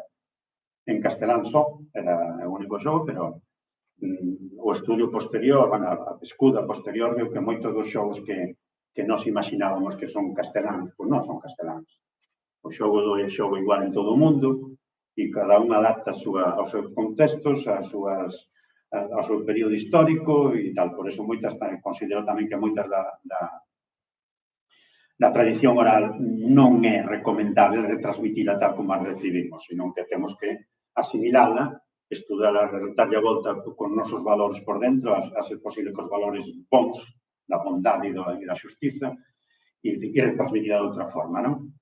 Entón, eu, desde non xa recordo que escribía e facía textiños para representar como lecreques. Con 16 anos xa escribía poemas nun diario, escribía, poemas, eu chamáballe poemas, non sei se o eran, non? Con 18, creo, 19, escribí unha obra de teatro para que o meu grupo de amigas e amigos representaran un local da vida no bairro e tal. O que sí, foi sempre así, sempre foi así. Tive períodos de escribir casi nada e períodos de escribir máis, non? Unha etapa importante da vida, dediquei a escribir un diario de adolescente que teño, con moitos volumes. E o que sí foi, relacionado co que ti acabas de preguntar, o que sí foi, quizades, o meu encamiñamento no carril do que se pode definir como literatura infantil e juvenil, que xa digo, é a que tamén poden ler a xente de menos anos, nada máis e nada menos, porque cando escribo non estou pensando que estou escribindo para unha crianza. Estou escribindo desde mí e, en principio, para mí. Se ás veces, despois, posteriormente, xurdiron encargas, encomendas, non? De si, pai, así me podes facer isto, podes facer tal. Entón, xa tedes que poñer de outra forma. Pero, quizás, sí, o feito de estar na escola, porque eu xa...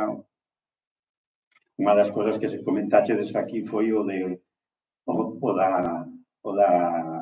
o do humor, que hai que ter humor na aula. Eu considero que o humor é unha das, resumino no meu período no CEFORE, no Centro de Formación, resumino nas 10 cencias do docente, ou da docencia, mellor dito.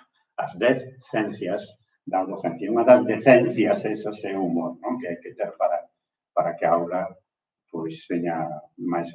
Entón, sí, eso sí que foi que quizás por toda a miña vida estivo metida porque considerome que son ou que fun mestre vacacional, porque había moitas vacacións, non? Esas cosas, pois sí que debe de influir no sentido do camiño que tomei para escribir cousas que non son suyas. Ten moitas cousas escritas que non ten este cariz, non? Pero que é algo que me gustou, sempre me gustou escribir.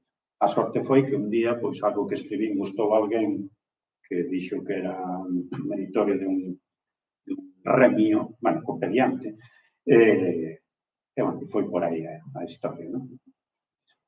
Escribo por gusto, ou por necesidade, non o sei. Porque eu así non son tampouco moi transmisor cando estou en pequeno reducto, non? Si son transmisor porque por experiencia e por paciencia a aula tens que estar actuando todo. A aula é un teatro. Bueno, a aula e todo o demais, o Parlamento tamén é un teatro. E estás interpretando un rol determinado e, claro, no noso de la docencia, pois te obriga a utilizar vocabulario, a facer tal, a meter chispa polo medio para que alguén entenda unha cámara, non? En fin, hai que levarlo por aí. Nada, son 5 euros. Tedes alguna preguntiña máis? Por aí, non sei, non sei se vos escribimos unha pregunta por aí. Se o podedes ver, porque eu aquí non. Ves algo de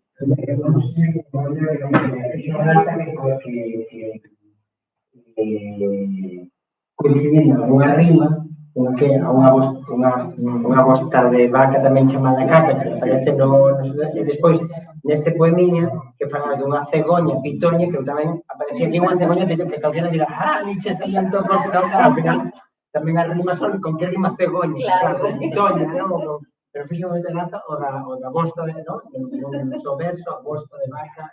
Eu creo que é imposible non repetir certas cousas, non? Hai tanta xente, afortunadamente, que escribimos. Afortunadamente, canta máis haxa mellor. Igual que canta máis xente haxa que fale ben mellor.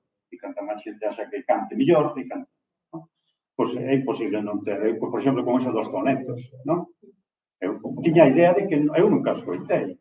E a mellor algunha historia das que eu escribí en algún momento, ou calquera de vos, non estará escrita no outro lado en Namibia ou en Afganistán ou un cachiño da China de Beijing ese, non? Claro. E que reinterpretamos e xa somos nosos os autores, a autoría desa. Sí. Non hai ninguna pregunta por aí, non temos ninguna funciona muy bien, ¿no?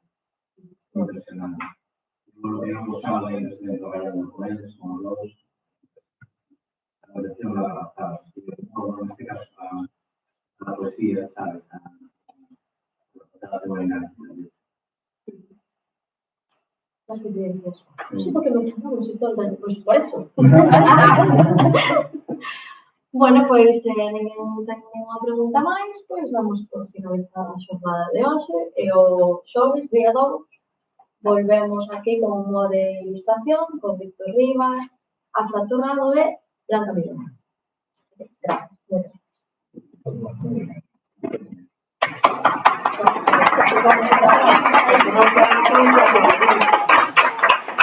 Non nos aplaudo na cara.